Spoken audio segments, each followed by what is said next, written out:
نحمدہ ونصلی علی رسولہ الکریم، اما بعد فاعوذ باللہ من الشیطان الرجیم، بسم اللہ الرحمن الرحیم۔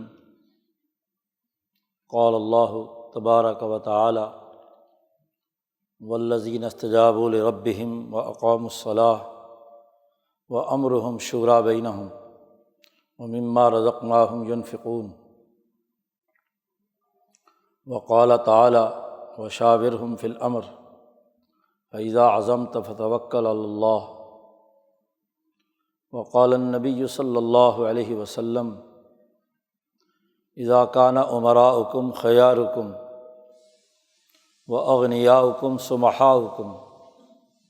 وامرکم شوریٰ بینکم فظاہر الارض خیر من بطنہا۔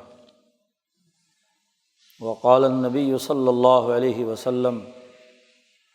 کانت بنو اسرائیل تسوسهم الانبیاء کلما ہلک نبی خلفہ نبی آخر الا لا نبی بعدی سیکون خلفاء فیکثرون۔ وقال النبی صلی اللہ علیہ وسلم: لا تزال طائفۃ من امتی قائمین علی الحق لا یضرهم من خالفهم۔ صدق اللہ مولانا العظیم وصدق رسولہ النبی الکریم۔ معزز دوستو، دین اسلام کی تعلیمات میں انسانی اجتماعیت بہت بنیادی اہمیت رکھتی ہے۔ افراد و اشخاص کی تعلیم و تربیت اور تہذیب نفس پیدا کرنے کے ساتھ ساتھ اس بات کو دین اسلام میں بڑی اہمیت دی جاتی ہے کہ انسانی معاشرہ، اس کا اجتماع درست خطوط پر قائم ہو۔ یہ تصور کہ دین صرف انفرادی اصلاح کے لیے آیا ہے، یہ قطعی طور پر غلط اور غلامی کے زمانے کے تصورات ہیں، سامراج کے پیدا کردہ ہوا تصورات میں سے ہے کہ ہمیں اپنی انفرادی اصلاح میں مبتلا ہونا چاہیے، اس کے لیے کوشش کرنی چاہیے اور اجتماعی معاملات میں دخل اندازی نہیں کرنی چاہیے۔ یہ دین اسلام کی تعلیمات کے سراسر خلاف ہے۔ انسانی اجتماع میں سب سے اہمیت قوم کی ہوتی ہے، اور قوم کی تعلیم و تربیت کے لیے اللہ تبارک و تعالیٰ انبیاء علیہم السلام بھیجتے ہیں، جو انہی کی زبان میں انہیں اپنے حقوق اور اجتماعی زندگی بسر کرنے کا سلیقہ منتقل کرتے ہیں، قوم کو ترقی اور بلندی کی طرف لے جاتے ہیں، اس کے اجتماعی مسائل حل کرتے ہیں، اس کا اجتماعی نظام درست خطوط پر استوار کرتے ہیں، قوم کی سیاست اور معیشت کو ترقیات کی منازل تک پہنچاتے ہیں۔ اس کی بڑی واضح مثالیں موسیٰ علیہ السلام کی وہ انقلابی جد و جہد ہے جو فرعونی نظام کو توڑ کر بنی اسرائیل کی قومی زندگی کی ترقی اور ارتقاء کے لیے بنی اسرائیل کی حضرت موسیٰ علیہ السلام نے کیا تھا، اور ایسے اونچے درجے کی ان کے لیے قومی ترقی کا راستہ استوار کر دیا کہ ایک بڑی لمبی مدت تک بنی اسرائیل اپنی سیاست و معیشت میں اعلیٰ درجے اور کمال تک فائز رہے۔ حضرت شاہ ولی اللہ صاحب فرماتے ہیں کہ ساسا سیاستاً حسنتاً، موسیٰ علیہ السلام نے ان کی بہت اچھی اور خوب سیاست کی، تربیت کی، قوم بنایا، اتنی قومی صلاحیت اور استعداد پیدا کر دی کہ بحیثیت قوم بنی اسرائیل اپنی دنیاوی اور اخروی ترقی کے لیے اعلیٰ کردار ادا کرتے رہے۔ بعد میں دنیا کی محبت کے نتیجے میں وہ اگرچہ آخرت کی ترقی اور صحیح عقیدے اور دین کی اصل تعلیمات سے منحرف ہو گئے، لیکن ان کی سیاسی صلاحیت اور معاشی طاقت اور قوت آج بھی دنیا بھر سے اپنا لوہا منوا رہی ہے۔ یہ تمام تر تعلیمات وہ ہیں جو موسیٰ علیہ السلام کی تعلیمات کا اثر ہے۔ اسی طرح حضرت محمد مصطفیٰ صلی اللہ علیہ وسلم، جنہوں نے ایک قوم کو پیش نظر رکھ کر محض قومی دائرے کے اندر تعلیم و تربیت کا اہتمام نہیں کیا صرف، بلکہ اس قوم کو ایسے خطوط پر استوار کیا، صحابہ کی جماعت کو، کہ آپ صلی اللہ علیہ وسلم کے بعد انہوں نے دنیا بھر میں پھیل کر ظلم و ستم کے نظام توڑ کر ایک بین الاقوامی معاشرہ قائم کیا۔ یہودیوں کی اگر خصوصیت صرف قومی دائرے کے اندر ترقی کی ہے، تو نبی اکرم صلی اللہ علیہ وسلم کو ماننے والے مسلمانوں کی سب سے بڑی خصوصیت یہ ہے کہ وہ کل انسانیت کا درد اپنے اندر رکھتے ہیں، کل انسانیت کی فلاح و بہبود اور اس کی اجتماعیت کے لیے کردار ادا کرتے ہیں۔ ظاہر ہے کل انسانیت کا کام تبھی ممکن ہے جب قومی طاقت اور قوت درست خطوط پر استوار ہو۔ اگر قومی زوال موجود ہے تو بین الاقوامی کردار کیا ادا کرے؟ اس لیے نبی اکرم صلی اللہ علیہ وسلم کی سنت اور طریقہ کار یہ ہے کہ آپ نے پہلے عرب قوم کو، قریش کو، جزیرۃ العرب میں بسنے والوں کی اجتماعیت کو درست خطوط پر استوار کیا، اور پھر اس جماعت کو مبعوث کیا دنیا بھر میں کہ جاؤ ایران، توران، ہندوستان، افریقہ، یورپ، دنیا بھر میں پھیل جاؤ، اور جتنے مظلوم انسان ہیں، جتنی انسانی اجتماعیتیں یا اقوام ہیں، انہیں انسانی حقوق کے تناظر میں ترقی دینے اور کامیابی کے گر سکھانے کا کام کرو۔ تو صحابہ دور دراز تک پھیل گئے، انہوں نے آ کر اس کورستان ہندوستان کے اندر بھی آج ان کے مزارات اور قبریں موجود ہیں، جہاں سے انہوں نے جد و جہد اور انسانیت کی ترقی کا راستہ واضح کیا۔ وہ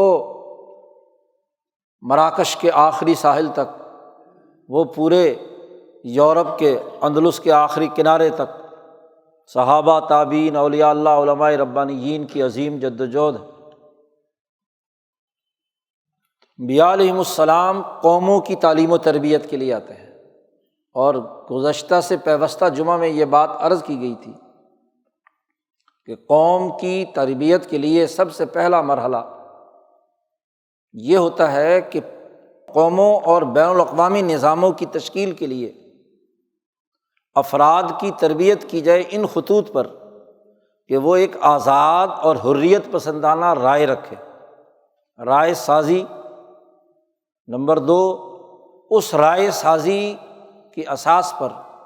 ان آرائے کلیہ کی بنیاد پر مشاورت،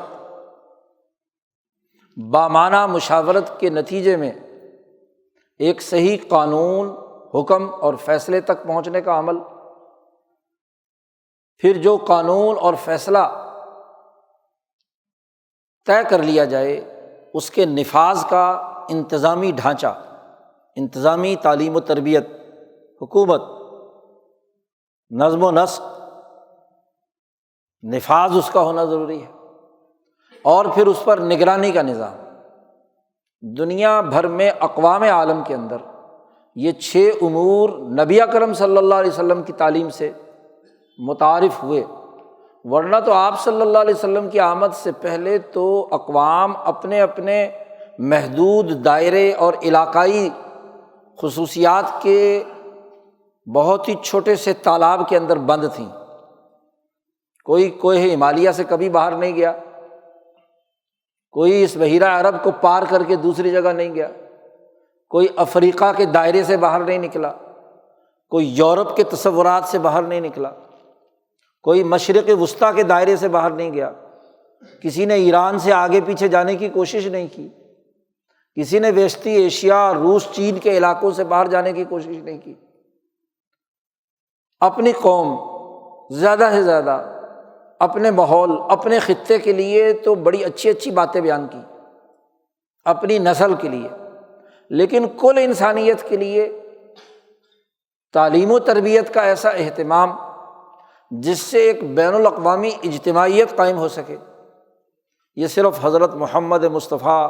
صلی اللہ علیہ وسلم اور آپ کی تربیت یافتہ جماعت صحابہ کا کمال ہے۔ یہ خصوصیت سمجھنا آج مسلمان کی سب سے بڑی ضرورت ہے۔ ہمارے اجتماعی زوال کا سبب یہی ہے کہ ہم نے قوموں کی ترقی کے بین الاقوامی اصول، قوانین، طریقہ کار، طرز فکر و عمل، انتظامی صلاحیت، فیصلے دینے اور عدالتی صلاحیت ہمارے اندر پیدا نہیں ہوئی، اس پر تعلیم و تربیت کا کوئی اہتمام نہیں۔ اس وقت دنیا بھر میں جو بھی اہتمام ہو رہا ہے وہ کچھ قوموں کے تصورات ہیں جو دوسری قوموں پر مسلط کر دیے گئے۔ 1922 کے بعد سے جو قومی حکومتیں بننا شروع ہوئیں تو ہر قوم اپنے اپنے گڑھے کے اندر بند ہو گئی، اور اس کے نتیجے میں ایک قوم، یورپین نسل، دنیا بھر کی اقوام کو کیپچر کیے ہوئے ہے۔ سرمایہ داری نظام نے دنیا بھر کی اقوام کے قومی حقوق سلب کر کے اپنے قومی اور محدود تصورات کو کل انسانیت پر فٹ کرنے کی کوشش کی ہے۔ کبھی کیپٹلزم کے نام سے، کبھی لبرلزم کے نام سے، مرکنٹائلزم کے نام سے، نہ جانے کیا کیا نام، کہیں نیو لبرلزم کے نام سے، مختلف انداز اور اسلوب سے، لیکن تصورات صرف ایک قوم اور ایک نسل کی بالادستی کے، کہ یہ نسل تمام نسلوں پر حکومت کرے، تمام اقوام کو ان کے بنیادی حقوق سے محروم کر کے اپنے مفادات کے لیے انہیں استعمال کرے، ان کے خطوں کے وسائل بھی خود ہی لوٹے، ان کی حکومتوں کو بھی خود ہی چلائے، ان کی عدالتوں، ان کے انتظامی ڈھانچے، ان کے مشاورتی نظام، ان کی رائے سازی، اس کے لیے بڑے بڑے مافیاز وجود میں آ گئے، کہیں صحافت کے نام پہ تو کہیں عدالت کے نام پہ تو کہیں جمہوریت کے نام پہ تو کہیں بادشاہت کے نام پہ، لیکن وہ ایک مخصوص قوم کے تصورات ہیں۔ دنیا میں تخلیقی صلاحیتوں کے اعتبار سے انسانوں کو جو ایوارڈ بھی دینے کا سلسلہ شروع کیا، نوبل انعام انگریزی بولنے والوں کے لیے، باقی زبانیں چھٹی۔ جی آپ دیکھیے کہ سب سے زیادہ جو ایوارڈ جاری کیے گئے وہ صرف انگریزی زبان کو، عربی کو صرف ایک، چینی کو وہ چینی 2 ایوارڈ کہ جو چین کی موجودہ حکومت اور سسٹم کے خلاف چینی ہے۔ اس سے اندازہ لگائیے کہ قوموں کی زبان کی صلاحیت سلب کر لی۔ دنیا کی بڑی زبانوں میں سے مثلاً اردو ہے، ہندی ہے، اور اس خطے کی زبانیں ہیں، کسی کو کوئی ایوارڈ نہیں ہے، صرف انگریزی میں ہی آدمی سوچتا ہے اور رائے دیتا ہے۔ کوئی 10-12 فرانسیسی کو دے دیے، باقی تو قوموں پر ایک قوم کے لسانی تصورات، ایک قوم کے تعلیمی خیالات، ایک قوم کے سیاسی مفادات، ایک قوم کے معاشی مفادات کو مسلط کر دیا گیا۔ آپ چاہے انہیں صہیونیت کہیں یا یہودیت کہیں، آپ انہیں عالمی سرمایہ دار کہیں یا ملٹی نیشنل کمپنیوں کے اجارہ دار کہیں، نام ایک ہی ہے کہ وہ ایک قوم کے ظالم اور سفاک قوم کے جو دنیا بھر کے وسائل کو لوٹ کر ان کی قوموں کے قومی حقوق سلب کر رہی ہے۔ گویا کہ وہ یہودی خصلت جو صرف ایک قوم کی ترقی کی تناظر میں موجود تھی اور منفی طور پر تھی، موسیٰ علیہ السلام نے تو تعلیم و تربیت دی تھی بنی اسرائیل کو اس لیے کہ پہلے قومی کردار ادا کرو اور اس کے بعد یاد رکھو کہ میرے بعد حضرت محمد مصطفیٰ صلی اللہ علیہ وسلم آنے والے ہیں۔ تم نے قومی سوچنے کے بعد حضرت محمد مصطفیٰ صلی اللہ علیہ وسلم کے ساتھ مل کر دنیا بھر کے اقوام عالم کے اندر انسانیت کا کردار ادا کرنا ہے۔ نبی اکرم صلی اللہ علیہ وسلم کی نبوت سے پہلے کہ جتنے بھی انبیاء آئے ہیں وہ تو آپ صلی اللہ علیہ وسلم کی نبوت کے لیے ماحول سازگار بنانے کے لیے آئے ہیں۔ یہودیت پر لعنت ہی اس لیے قرآن حکیم نے دی کہ جب تیار کیا تھا، تربیت دی تھی، تعلیم دی تھی کل انسانیت کی فلاح کے لیے، اور انہیں حکم دیا تھا کہ یاتی من بعد اسمہ احمد۔ آج بھی تورات اس وقت چھپی ہوئی موجود ہے۔ امام شاہ ولی اللہ نے تورات کی عبارت نقل کی ہے کہ موسیٰ علیہ السلام نے تقریر کرتے ہوئے کہا تھا کہ اللہ کی تعلیمات طور سے، سینا سے دنیا میں ظاہر ہوئی، تجلی طور، اس کے بعد سائیر کے پہاڑ سے روشن ہوگی عیسیٰ علیہ السلام، اور پھر فاران کے پہاڑ سے دنیا بھر میں پھیلے گی۔ اپنی قوم کو بتانے کا کیا مقصد تھا موسیٰ علیہ السلام کا؟ تورات کتاب تثنیہ یا استثناء اسے کہتے ہیں، اس کی آیت نمبر 33 کے اندر واضح طور پر 2 آیات ہیں، موسیٰ علیہ السلام کا خطاب نقل کیا ہوا ہے، اور آج بھی جو چھپی ہوئی تورات ہے اس کے اندر یہ آیت موجود ہے۔ وہاں واضح طور پر موسیٰ علیہ السلام اپنی قوم کو بتلا رہے ہیں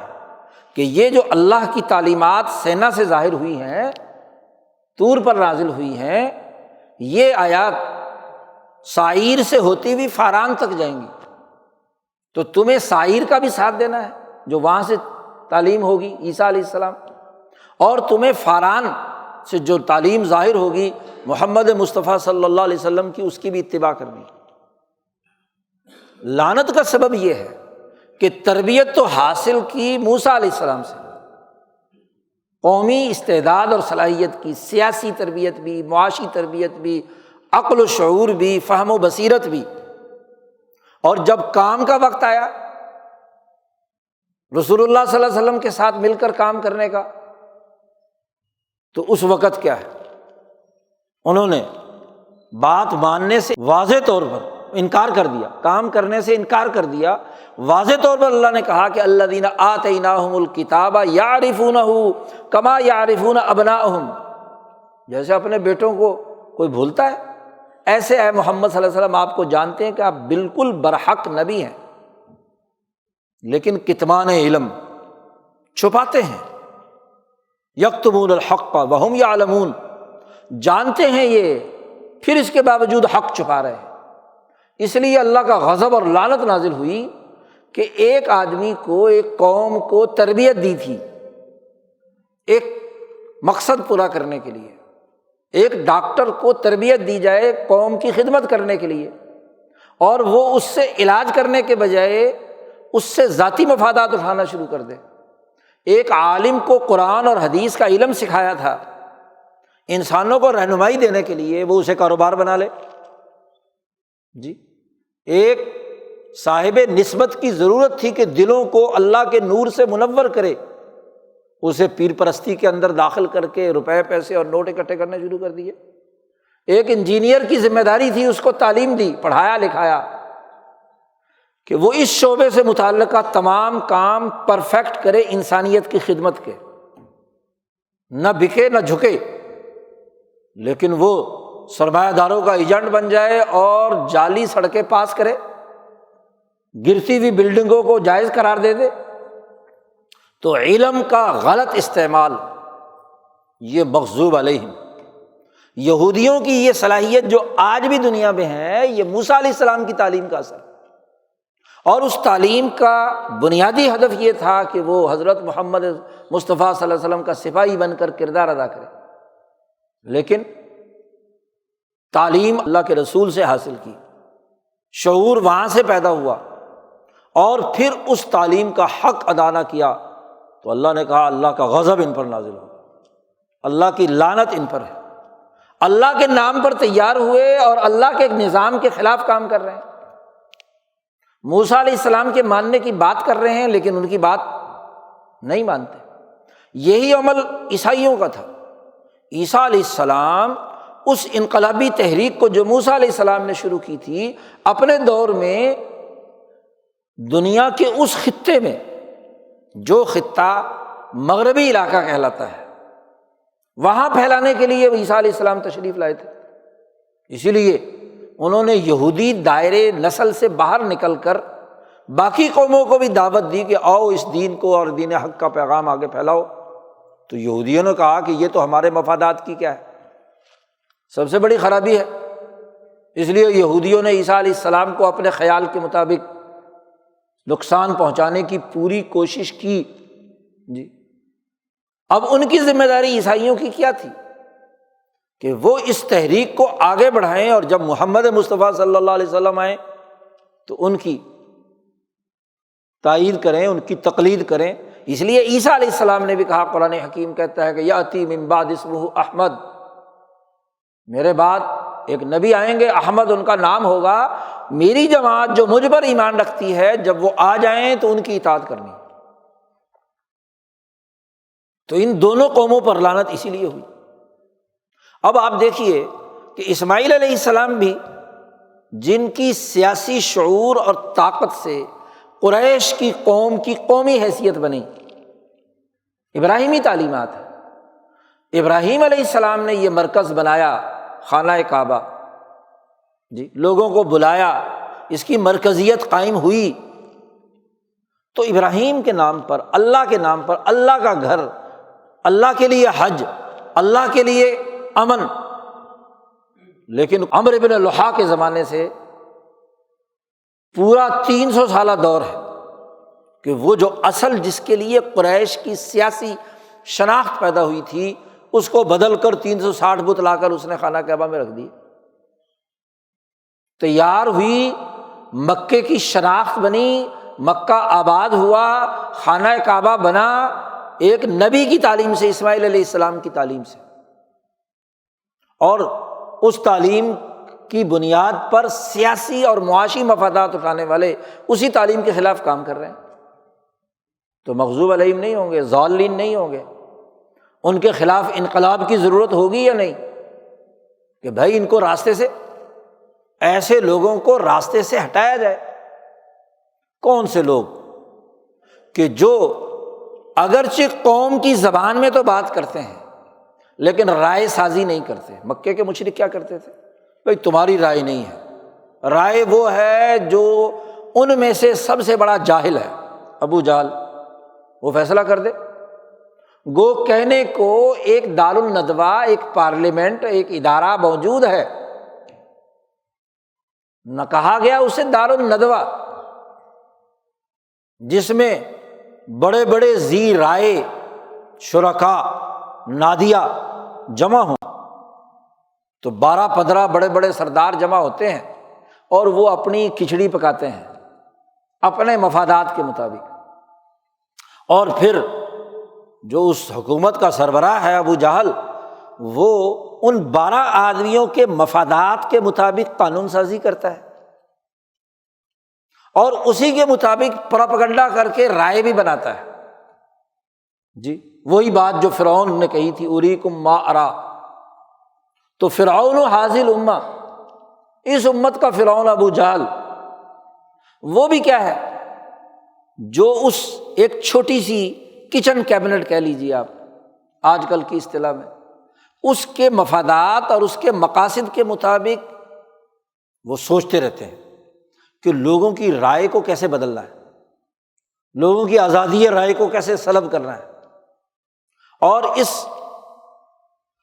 اپنی رائے کو یا اپنے مفادات کو خوبصورت لبادے میں کیسے پیش کرنا ہے۔ گو حلف الفضول کے زمانے سے قانون موجود تھا کہ کوئی کسی پر ظلم نہیں کرے گا، بظاہر آئین اور دستور منظور شدہ ہے، یا قدیم زمانے سے اسماعیل علیہ السلام کے زمانے سے بات چلی آ رہی تھی، لیکن ظلم اور عدل کی تفسیر اور تعبیر اور اس کے مطابق رائے سازی وہ ہمارا کام ہونا چاہیے، ہم لوگوں کو بتائیں کہ آپ نے کیا سوچنا ہے، آپ کو کس چیز کی ضرورت ہے، آپ کو کیا کھانا ہے، آپ کے مسائل کیا ہیں۔ تو ایک چھوٹی سی اقلیت وہ لوگوں کی آراء پر اثر انداز ہے، رائے بدل دی۔ بظاہر دار الندوہ ہے لیکن مشاورت نام کی کوئی چیز نہیں۔ اس واقعے سے حقیقت جان لیجئے کہ جب رسول اللہ صلی اللہ علیہ وسلم کے خلاف ان لوگوں نے دار الندوہ میں مشاورت کی تو یہ کچن کیبنٹ ایسی تھی کہ ان کو پتہ چلا کہ رسول اللہ صلی اللہ علیہ وسلم شاید ہجرت کرنا چاہتے ہیں، یہاں سے نکلنا چاہتے ہیں۔ تو انہوں نے کہا کیا طریقہ اختیار کرنا چاہیے، کیا طریقہ اختیار کرنا چاہیے کہ رسول اللہ صلی اللہ علیہ وسلم کے راستے میں پہلے سارے کام کر چکے ہیں، حبشہ آپ صلی اللہ علیہ وسلم نہیں گئے، اس کے بعد شیب ابی طالب میں 3 سال قید رکھا، اس کے باوجود بھی کچھ اثر نہیں ہوا، آپ کی دعوت مسلسل پھیل رہی ہے، نظریہ آگے بڑھ رہا ہے، تو بڑی تکلیف میں ہے۔ تو اب عرب کے دستور اور اسماعیلی تعلیمات کے مطابق کوئی انتہائی اقدام نہیں کیا جا سکتا، تو اس کے لیے انہوں نے اس رات کو، جس رات نبی اکرم صلی اللہ علیہ وسلم نے مدینہ چھوڑا، اس سے پہلے انہوں نے مشورہ کیا دار الندوہ میں، اور روایات میں آتا ہے کہ سارے سرداروں کو بلایا گیا تو ایک بوڑھا شیطان ایک بوڑھے کسی علاقے کے سردار کے لباس میں، وہ سردار کسی وجہ سے نہیں آ سکا، اس کی لباس میں لمبی داڑھی، چوغا، جبہ، پگڑی اور جناب ڈنڈا ہاتھ میں، جیسے سردار ہوتے ہیں، چودھری ہوتے ہیں۔ تو وہ آ کر سب سے پہلے دار الندوہ کے دروازے پہ کھڑا ہو گیا۔ اب دروازہ کھلا تو سب سے پہلے وہ براجمان اور باقی سارے سردار آنا شروع ہو گئے۔ اب مشورے ہو رہے ہیں کہ کیا کیا جائے، کوئی کہتا ہے کہ ان کا سماجی بائیکاٹ کیا جائے، کوئی کہتا ہے یہ کیا جائے، کوئی کہتا ہے یہ کیا جائے۔ سب کی بات سن کر ابو جہل کے پاس بیٹھا ہوا تھا، اس کو کہا یہ بیوقوف لوگ کیسے مشورے دے رہے ہیں، اس سے بات کوئی نہیں بنے گی، بات بنے گی نعوذ باللہ نبی اکرم صلی اللہ علیہ وسلم کو جب تک قتل نہ کیا جائے اس وقت تک مسئلہ حل نہیں ہوگا۔ دیکھو تم یہ سوچ رہے ہو کہ ان کو نکال دیں یہاں سے، تو نکلے ہوئے محمد صلی اللہ علیہ وسلم وہ تمہارے لیے زیادہ خطرناک ہیں، جو یہاں تمہارے گرفت کے اندر موجود ہوتے ہوئے ان کی تحریک جو ہے وہ آگے بڑھ رہی ہے، اور ادھر علاقوں سے نوجوان آ کر ان کی بات سن رہے ہیں اور ان سے متاثر ہو رہے ہیں۔ جب وہ تمہارے دائرے سے باہر نکل گئے تو پھر تو وہ آزاد ہوں گے، کوئی بھی آئے اور ان کی دعوت قبول کرے، کیونکہ آپ کسی دوسری قوم میں جا کر آپ کوئی کردار نہیں ادا کر سکتے۔ تو ابھی موقع ہے، اور موقع یہ ہے کہ ان کو زندہ نہ چھوڑا جائے۔ مشورہ کون دے رہا ہے؟ اب باقیوں کے مشورے ایک طرف، اور اس کے مشورے کی بنیاد پر ابو جہل نے کہا کہ ہاں۔ ابو جہل نے جب رائے دی تو چونکہ وہ بہت وجیح آدمی کی شکل میں تھا، اس نے کہا ہاں تم میں سب نے 11 آدمیوں نے غلط باتیں کی ہیں، وہ تو زیادہ نقصان کی بات ہے، صحیح بات تو کیا ہے؟ ابو جہل نے کہی ہے، پہلے اس کو خسر بسر کر کے بات بھی کہلوا دی، اور پھر اس کی زوردار طریقے سے اس کے عقلی دلائل دیے کہ بھائی یہاں حضور صلی اللہ علیہ وسلم موجود ہیں تو ان کی دعوت تمہارے دباؤ کی وجہ سے نہیں پھیل رہی، باہر جانے کے بعد تو جس آدمی میں فصاحت ہے، بلاغت ہے، بات بہت اچھی کرتے ہیں، اور نبی اکرم صلی اللہ علیہ وسلم کی تعریف بھی کر رہا ہے، اور وہ جناب ایسی جامع بات اور گفتگو کرتے ہیں کہ جو بھی سنتا ہے اس پہ سحر طاری ہو جاتا ہے، وہ ایک قسم کے شاعر، ساحر اور پتہ نہیں کیا کیا، تو ان کے نتیجے میں وہ تو لوگوں کو اپنی طرف کھینچ لیں گے، تو اس لیے ان کو راستے سے ہٹاؤ۔ چنانچہ فیصلہ ہو گیا۔ اب آپ بتاؤ کہ رائے ایک آدمی کی ہے شیطان کی، وہ اس قتل تک جانے کے لیے تیار نہیں تھے، بشمول ابو جہل بھی، لیکن شیطان کی شیطنت کا اثر دیکھیے کہ اس شیطان کے نتیجے میں باقی سب کو ابو جہل نے بزور نافذ کر دیا کہ تم وہ رائے رکھو جو میں رائے رکھتا ہوں۔ فیصلہ ہو گیا۔ جب فیصلہ کر کے یہاں سے اٹھے تو فوراً جبرائیل امین نبی اکرم صلی اللہ علیہ وسلم کے پاس آئے کہ آپ کے قتل کا انہوں نے فیصلہ کر لیا ہے، آپ اسی رات یہاں سے نکلیں جی۔ اور جبرائیل امین نے کہا کہ حفاظت اللہ میاں کر رہے ہیں، اللہ نے پہلے کہہ دیا تھا کہ آپ صبر و استقامت سے کام کریں، واصبر لحکم ربک، آپ صبر و استقامت سے کام لیں، فإنک بأعیننا، آپ ہماری نگاہوں کے سامنے ہیں، ہم آپ پر اپنی نگاہیں، حفاظتی نظام ہم نے بنا رکھا، آپ نکلے۔ تو آپ صلی اللہ علیہ وسلم نے مٹھی ریت کی اٹھائی اور شاہت الوجوہ ان کی طرف پھینکی، حضرت علی کو اپنے بسترے پہ لٹایا، اب وہ دیواروں سے پھلانگ پھلانگ کے دیکھ رہے ہیں اٹھا اٹھا کر کے بندہ کوئی سویا ہوا ہے، تفصیلی قصہ ہے۔ تو ایک مخصوص اقلیت اور ایک مفاد پرست ٹولہ، اس نے دار المشورہ، دار الندوہ، پارلیمنٹ، بظاہر شورا، مشاورت کا ڈھونگ تو رچایا ہے، لیکن اس کا حقیقی رائے سے کوئی تعلق نہیں۔ اب ذرا سنیے حضرت محمد مصطفیٰ صلی اللہ علیہ وسلم کی بات کہ آپ صلی اللہ علیہ وسلم بیعت عقبہ کے موقع پر، یہ مدینے کے لوگ جو 12 پہلی دفعہ آئے تو آپ صلی اللہ علیہ وسلم پر ایمان لے آئے، دعوت دی آپ نے، بات مان لی، انہوں نے تسلیم کر لیا۔ اس کے بعد نبی اکرم صلی اللہ علیہ وسلم نے ان سے کہا کہ جاؤ جا کر اپنے لوگوں کو دعوت دو، اس نظام کو آگے پھیلاؤ۔ تو مدینے والوں کی تعریف اللہ پاک نے کی ہے۔ یہ آیت جو بھی بیان کی گئی تھی خطبے میں، اس کا پس منظر نزول کا یہ ہے، نبی اکرم صلی اللہ علیہ وسلم نے فرمایا کہ دیکھ لو، تم میرے ساتھ بیعت کا معاہدہ کر رہے ہو تو تم 12 کے 12 مشورہ کر لو۔ جب اگلے سال 80-84 آئے اور اس وقت بھی حضور کو دعوت دی کہ آپ ہمارے ساتھ مدینہ چلیں،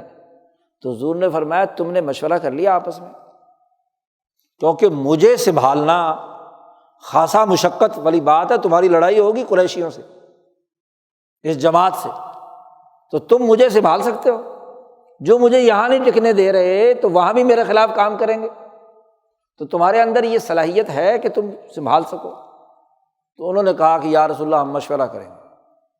مدینے کے انصار کی سب سے بڑی خصوصیت یہ ہے، مدینہ کو نبی اکرم صلی اللہ علیہ وسلم نے کیوں منتخب کیا، باقی کوئی اس علاقے کو منتخب نہیں کیا۔ انصاریوں کی خصوصیت پہلے سے بھی تھی اور نبی اکرم صلی اللہ علیہ وسلم کی تربیت سے وہ صلاحیت مزید نکھر گئی۔ وہ کام کرتے تھے مشاورت سے، پہلے تو 12 آدمی ایک جان ہو کر انہوں نے متفق ہو گئے، پھر جب یہ پہنچے مدینہ تو وہاں تعلیم و تربیت کے لیے ایک صحابی رسول اللہ صلی اللہ علیہ وسلم نے بھیج دیے، ان کے ذریعے سے دعوت پھیلی، 84-85 آدمی بن گئے۔ اب انہوں نے باہمی مشاورت کی، رسول اللہ صلی اللہ علیہ وسلم کو دعوت دینی چاہیے۔ اب وہ سارے اگلے سال آئے، بیعت کی، اور بیعت کرنے کے بعد آپ صلی اللہ علیہ وسلم نے فرمایا کہ بھائی دیکھ لو تمہارے اندر یہ سکت ہے۔ انہوں نے کہا جی ہم نے اچھی طرح مدینے میں مشورہ، سب ہم ایک جان ہیں، سب کی رائے ایک ہے، متفق ہے، ہم اپنی جان قربان کر دیں گے، آپ کی جان کی حفاظت کریں گے۔ بلکہ حضور صلی اللہ علیہ وسلم نے روایات میں تو بڑی تفصیل آتی ہے کہ آپ صلی اللہ علیہ وسلم نے یہ کہا، یہ کہا، یہ کہا، انہوں نے کہا سب ہمیں تسلیم ہے، لیکن مشاورت سے۔ اور پھر ایک اور کام کیا انہوں نے کہ جب یہ 12 آدمی وہاں گئے اور 84 آدمی بعد میں ہو گئے، تو پھر انہوں نے سوچا کہ ابھی رسول اللہ صلی اللہ علیہ وسلم تو مکہ میں ہے، اور مکہ میں چونکہ جمع ہونا ہی بڑا مشکل تھا، دار ارقم میں خفیہ طور پر رسول اللہ صلی اللہ علیہ وسلم ایک ایک نوجوان کو دعوت دیتے، اس سے بات چیت ہوتی۔ خوف کا عالم تو وہ تھا جو حضرت علی فرماتے ہیں کہ ابو ذر غفاری حضور صلی اللہ علیہ وسلم پر ایمان لانے کے لیے جب آئے ہیں تو ابو جہل کا مکے کا ایسا خوف تھا کہ انہیں بڑی مشکل سے میں رسول اللہ صلی اللہ علیہ وسلم کے پاس پہنچا۔ ابو ذر غفاری کی روایت ہے حضرت علی کیسے کس طریقے سے مجھے لے کر گئے، تو اجتماع یہاں کہاں ہونا تھا جی۔ اس لیے روایات میں آتا ہے، امام شاہ ولی اللہ دہلوی لکھتے ہیں کہ جمعے کی اجتماعیت بھی سب سے پہلے مدینے میں قائم ہوئی، اور آپ صلی اللہ علیہ وسلم کی مدینہ جانے سے پہلے ہو گئی تھی، ابھی آپ صلی اللہ علیہ وسلم مدینہ نہیں پہنچے تھے کہ انہوں نے مسجد قباء میں اپنا اجتماع کیا جمعے کا، اور پھر چونکہ تربیت کے لیے جماعت بنا کے طور پر اکٹھا ہوتے تھے تو جماعت کی اجتماعیت بھی سب سے پہلے رسول اللہ صلی اللہ علیہ وسلم نے صحابہ سے کہا کہ بھئی دیکھو تم وہاں ظاہر ہے کہ اپنے علاقے میں ہو نا، تو وہاں تم جماعت کیا کرو، اجتماعیت قائم کی۔ تو اجتماعیت کا نظام، جمعے کا نظام وہ قوم اپنے اجتماعی تقاضے سے کرے جی۔ اس وقت اللہ نے یہ آیت نازل کی، انصار کی تعریف ہے۔ مفسرین کہتے ہیں یہ انصار کی تعریف ہے، والذین استجابوا لربہم، ان صحابہ کی بڑی خصوصیت ہے، وہ ہیں ایمان والے کہ جنہوں نے اپنے رب کی دعوت قبول کی، کہ یہاں حج کے موقع پر آئے اور رسول اللہ صلی اللہ علیہ وسلم پر ایمان لائے،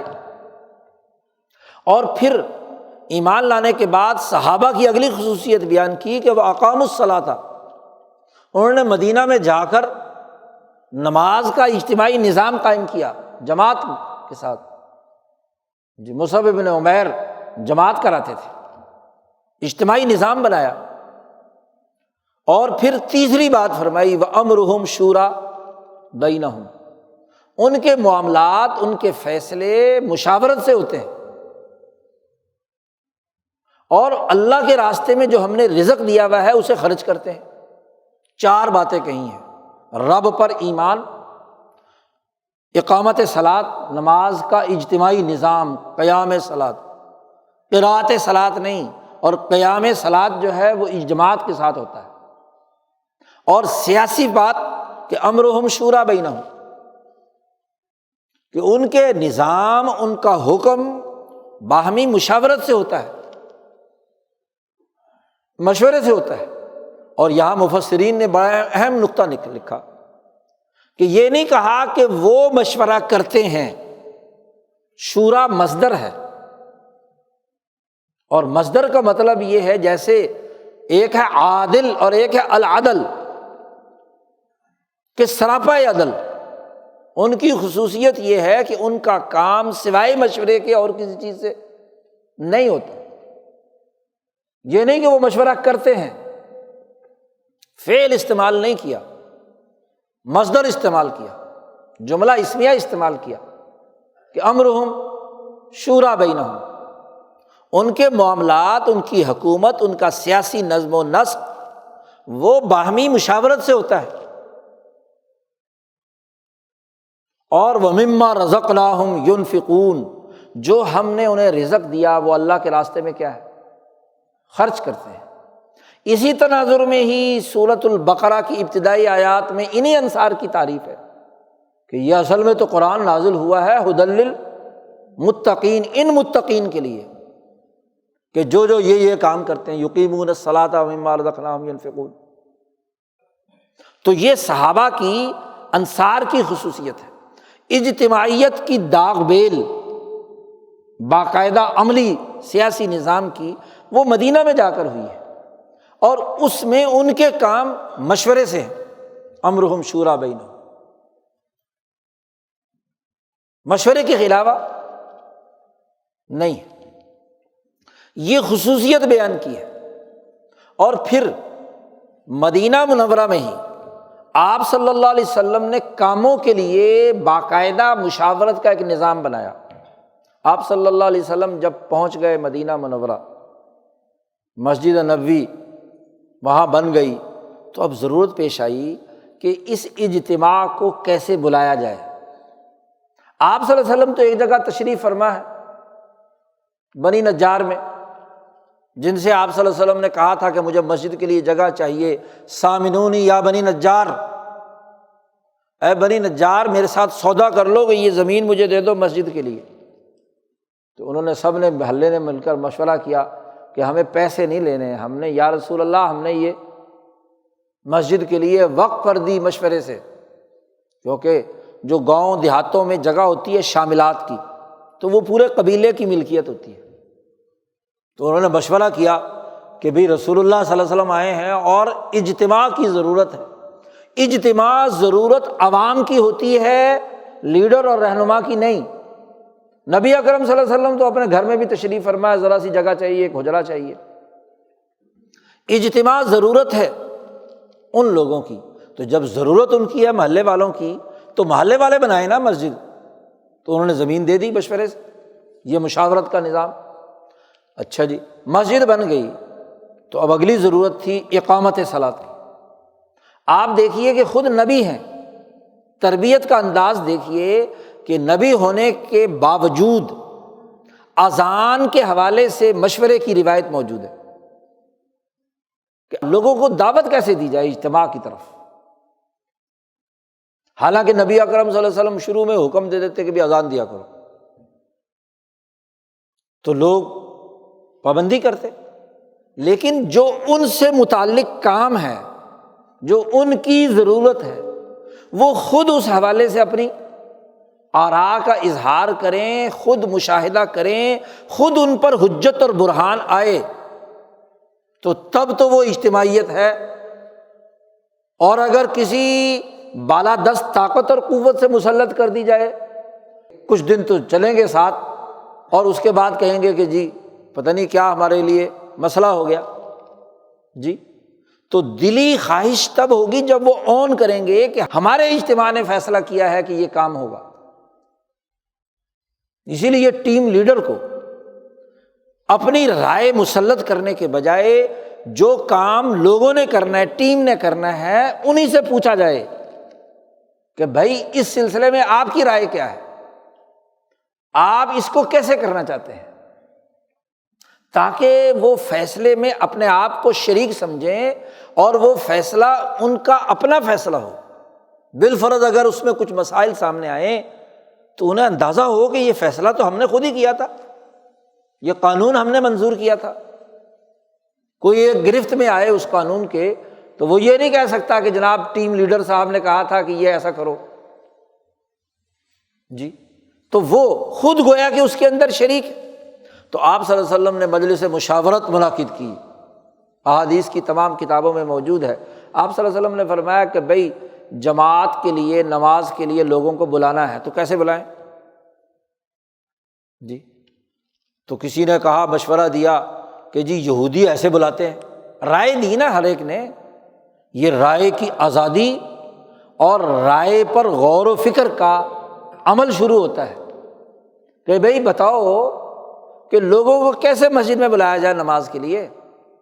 تو کسی نے کہا کہ جی ایک جماعت ڈھول بجا کر اپنی عبادت گاہ میں بلاتی ہے، نقارہ بجتا ہے، تو کوئی نقارہ بجا لیا جائے۔ یعنی جو اس وقت تک جو آراء موجود تھی، یہودی تھے، عیسائی تھے اور مجوسی تھے، تین ہی تھے گروہ جن کا عرب کے چاروں طرف اثر و رسوخ تھا جی۔ گھنٹیاں بجانے کا تو انہیں پتہ ہی نہیں تھا کہ ہندوستان میں مندروں میں گھنٹیاں بجائی جاتی ہیں، تو شاید وہ بھی رائے سامنے آ جاتی۔ جتنی تین مذاہب یا گرد و پیش کی اقوام کے اندر طریقے تھے کسی بھی اجتماع کے اشتہار کے لیے اور اجتماع میں بلانے کے لیے، صحابہ نے وہ سب نے پیش کیے جی۔ اب وہ آراء بیان ہو رہی ہیں، آپ صلی اللہ علیہ وسلم سب کی رائے سن رہے ہیں۔ اب دیکھنا یہ ہے کہ ایک ایسی قوم مثلاً یہودی کہ جنہوں نے موسیٰ علیہ السلام کی تعلیم کے مطابق تربیت حاصل کی تھی، لیکن تحریف پیدا کر کے بین الاقوامی اور بین الانسانی ضروریات پورا کرنے کے حوالے سے ملول ہو چکے ہیں، بات ماننے کے لیے تیار، خود مدینے کے یہودی حضور صلی اللہ علیہ وسلم کو نہیں مان رہے۔ تو جو تحریک اس کل انسانی تحریک کے بنیادی تصورات سے متصادم ہے، تو اس کا طریقہ کار کیسے اختیار کیا جا سکتا ہے؟ حضور نے فرمایا خالف الیہود، ان یہودیوں کی مخالفت کرو۔ حتیٰ کہ عاشوراء کے دن کا روزہ رکھتے تھے تو آپ صلی اللہ علیہ وسلم نے شروع میں کہا کہ ہم موسیٰ کے زیادہ حقدار ہیں، ہم موسیٰ کو ماننے والے زیادہ حقدار ہیں۔ حضور صلی اللہ علیہ وسلم نے پوچھا کہ تم روزہ کیوں رکھتے ہو؟ تو یہودیوں نے کہا کہ اس لیے کہ اس دن میں فرعون سے آزادی حاصل ہوئی تھی بنی اسرائیل کی، یہ یوم آزادی ہے۔ تو حضور صلی اللہ علیہ وسلم نے فرمایا کہ ہم زیادہ حقدار ہیں موسیٰ علیہ السلام کے، آزادی منانے کے ہم زیادہ حقدار ہیں۔ تو اس لیے ہم بھی روزہ رکھیں گے۔ جب روزے رکھے گئے تو لوگوں نے کہا کہ یہ روزہ تو یہودی بھی رکھتے ہیں۔ اب آپ دیکھو، یوم آزادی منانے کے لیے تو آپ صلی اللہ علیہ وسلم تیار ہیں، لیکن ایک ایسی قوم یوم آزادی منا رہی ہے جو دراصل اب یوم غلامی میں بدل چکا ہے۔ بظاہر عاشورہ کا روزہ رکھا، جس مقصد کے لیے وہ تھا، جس کے لیے موسیٰ علیہ السلام نے کام کیا تھا، اس مقصد کے خلاف کام کر رہے ہیں۔ تو رسول اللہ صلی اللہ علیہ وسلم نے فرمایا کہ اگر وہ عاشورہ کا روزہ رکھتے ہیں، 10 محرم کا روزہ رکھتے ہیں، تو میں اس سے ایک دن پہلے یا ایک دن بعد کا روزہ ساتھ شامل کروں گا، تاکہ ان کا جو غلط تصور ہے یوم آزادی منانے کا وہ ختم ہو جائے۔ جی اسی طرح جب یہودیوں کا طریقہ بتلایا گیا اعلان کے سلسلے میں، تو آپ صلی اللہ علیہ وسلم نے کہا کہ یہ تو ٹھیک نہیں ہے، کیونکہ اعلان ہے لوگوں کو ایک نظریے کی طرف دعوت کا، اور نظریے کی دعوت کل انسانیت کے لیے ہے، اور اللہ کی بڑائی کا اعلان ہے۔ اللہ اکبر، نماز اللہ کے سامنے مناجات ہے، اس سے ہدایت کی طلب ہے۔ غیر المغضوب علیہم ولا الضالین، غضب والے اور ضالین پر ان سے برات کا اعلان ہے۔ تو مغضوب علیہم کا طریقہ اذان بلانے کے لیے کیسے، اذان کے لیے کیسے ہو سکتا ہے؟ جو ضالین اور گمراہ ہیں ان کا طریقہ کیسے ہو سکتا ہے اعلان کا؟ اسی طرح مجوس، جو دانیال نبی بنی اسرائیل کی ایک شاخ کے ذریعے سے ہی کسریٰ ایران ایک طاقت بنا تھا، فارسیوں کی ایک شناخت تھی، انہوں نے آتش پرستی شروع کر دی، ترقی حاصل کی کسریٰ میں انبیاء کی تعلیم سے۔ امام انقلاب مولانا عبید اللہ سندھی کہتے ہیں کہ دنیا میں نبی اکرم صلی اللہ علیہ وسلم سے پہلے جن جن قوموں نے ترقیات حاصل کی، ان قوموں میں انبیاء آئے، اور ان انبیاء علیہم السلام نے وَإِن مِّن قَرْيَةٍ إِلَّا خَلَا فِيهَا نَذِيرٌ، ہر بستی میں اللہ نے ڈرانے والا نبی بھیجا، ان کی وجہ سے قوموں نے ترقی کی۔ جی اس لیے ہندوستان کی ویدوں میں بھی خانہ کعبہ کی تعلیم کی طرف اسی طرح دعوت دی گئی ہے کہ ایک کالکا سرکار جو ہے وہ آئے گی، تو ان کی طرف تمہیں کیا ہے، جانا ہوگا۔ 7 پھیرے خانہ کعبہ کی بنیاد پر تھے۔ نبی اکرم صلی اللہ علیہ وسلم کی آمد کی پیشن گوئی ویدوں میں آج بھی موجود ہے، تحریری طور پر کلمہ بھی موجود ہے، نماز کا ذکر بھی ہے، عبادات کا ذکر بھی ہے، حج کا ذکر بھی ہے۔ تو قوم کو تیار تو یہی کیا تھا کہ آخر میں ایک نبی آئیں گے، محمد مصطفیٰ صلی اللہ علیہ وسلم، ان کو ماننا ہے، مجوس کو بھی یہی۔ تو یہ بھی وہ ضالین ہیں کہ بجائے اللہ کو پوجنے کے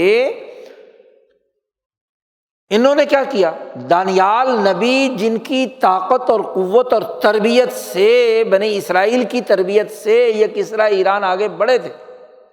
تو انہوں نے ایک اور الٹا راستہ اختیار کر لیا۔ انہوں نے کہا کہ اچھا، موسیٰ علیہ السلام ان کے پاس طاقت اور قوت پیدا ہوئی تھی، وہ آگ سے ہوئی تھی، آگ دیکھی تھی انہوں نے بیری پر جلتی ہوئی۔ جی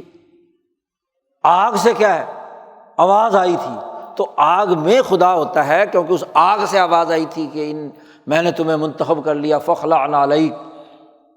جی جوتے اتار دے، تو ایک وادی مقدس میں ہے، تو وہ وادی بڑی مقدس ہوگی جس میں طور کی طرح کی آگ جلتی رہے۔ جی تو اس آگ منانی شروع کر دی۔ تو یہ بھی وہ مسخ شدہ فرقہ اور گروہ ہے کہ انہوں نے کہا کہ جی لوگوں کو بلانے کے لیے کیا کیا جائے۔ ایک نے مشورہ دیا اس اذان کے موقع پہ آگ جلائی جائے، کیونکہ جی وہ آگ جلاتے ہیں، جب آگ کا دھواں اوپر جائے گا اور آگ روشن ہوگی تو لوگوں کو پتہ چل جائے گا کہ بھئی کوئی اجتماعی کام ہے، تو سارے دوڑے آؤ مسجد میں۔ یہ مشورہ بھی دیا گیا۔ تو آپ بتلائیے کہ جو طور پہاڑ کی آگ سے آگ جالی بنا لی، بھائی وہ آگ تو اللہ تعالیٰ کی تھی، اللہ تعالیٰ کی طرف سے نازل شدہ تجلی تھی، اس کی جگہ پر ویسی خود ساختہ آگ جلا کر کہتے ہیں کہ یہ اس آگ سے تعلق رکھتی، تو ایسے لوگوں کی بات کیسے مانی جا سکتی؟ تو آپ صلی اللہ علیہ وسلم نے سمجھایا کہ یہ آراء اس مقصد کے لیے نہیں ہو سکتی کہ جو مقصد اہدنا الصراط المستقیم، حی علی الصلاح اور حی علی الفلاح کے لیے متعین کیا گیا ہے۔ رائے وہ ہونی چاہیے کہ جو کسی نظریے اور کسی ضرورت کے مقاصد کو پورا کرنے کے حوالے سے حقیقی طور پر اپنا کردار ادا کرے، یہ رائے سازی کا طریقہ سمجھا ہے۔ آپ صلی اللہ علیہ وسلم نے فرمایا کہ بھی سوچو، غور و فکر کرو، مجلس برخاست کر دی۔ اپنی رائے آپ صلی اللہ علیہ وسلم نے ظاہر نہیں فرمائی، کیونکہ مسئلہ جن کا ہے ان کی ذہنی پرواز کہاں تک جا رہی ہے۔ اب آپ ذرا اندازہ لگائیں، اگر ہم پچھلی گفتگو کو سامنے رکھیں کہ جتنی بھی آراء تھیں یا تخیلات تھے یا توہمات تھے یا احساسات تھے یا مسخ شدہ عقلیات تھی، تعقلات تھے، جی تینوں دائروں سے رائے بنائی تھی انہوں نے۔ وہ حجت اور برہان، یعنی جو جس مقصد کے لیے بلایا جا رہا ہے، نماز کا مقصد، جو فلاح اور صلاح کا مقصد ہے، اس مقصد کو پورا کرنے کے تناظر میں وہ ایک حجت نہیں ہے، اس میں کمی ہے کہ ایک رائے توہم کی بنیاد پر ہے۔ یہ توہم ہی ہے نا کہ جو طور پر آگ تھی وہ آگ جو ہے ہم جلا لیں تو وہ بھی گویا کہ خدا ہی آگ ہوگی، تو خدا اس میں سے بولے گا اور ہم خدا کے سامنے اس آگ کو سجدہ کریں گے، آگ کو سجدہ کریں گے۔ موسیٰ علیہ السلام سے جوتے اتروا لیے گئے اگر اس آگ کے چاروں طرف، تو ہمیں بھی آگ جلا کر جوتے اتار کر آگ پر لانا چاہیے۔ تو یہ توہم تھا نا، حقیقت کی بات، کیونکہ ہر جگہ تو آگ جو ہے وہ خدائی مقاصد کے لیے نہیں ہو سکتی۔ دوسروں نے کیا ہے، جو یہودیوں اور عیسائیوں نے جو نقارہ بجانے کا کام تھا، بھائی انسانیت کی کام کر رہے ہو اور تم ڈھول پیٹ رہے ہو۔ انبیاء تو آئے ہیں لایانی اور فضول کام کو چھوڑنے کے لیے، چھڑانے کے لیے۔ میں اس لیے بھیجا گیا ہوں کہ میں معازف گانے بجانے کی چیزوں کو توڑ دوں۔ آپ صلی اللہ علیہ وسلم فرماتے ہیں تو وہی گانے بجانے کی ڈھولکی تم نے بجانی شروع کر دی، بلا رہے ہیں انسانیت کے لیے، جی جیسے یہاں بھی گھنٹیاں بجانا شروع کرتے ہیں، پارلیمنٹ کا اجلاس ہو رہا ہے جی کیا مطلب، کوئی طریقہ ہے؟ اچھا جی اسی طریقے سے کیا ہے، ایک مشورہ یہ بھی آیا تھا کہ جی وہ ایک سینگ جو ہے اس آگے سے کھلا ہوا پیچھے سے تنگ، تو اس کے اندر آواز نکالی جائے جیسے سپیکر بنا ہے، تو اس طرح سے ایک آدمی پورے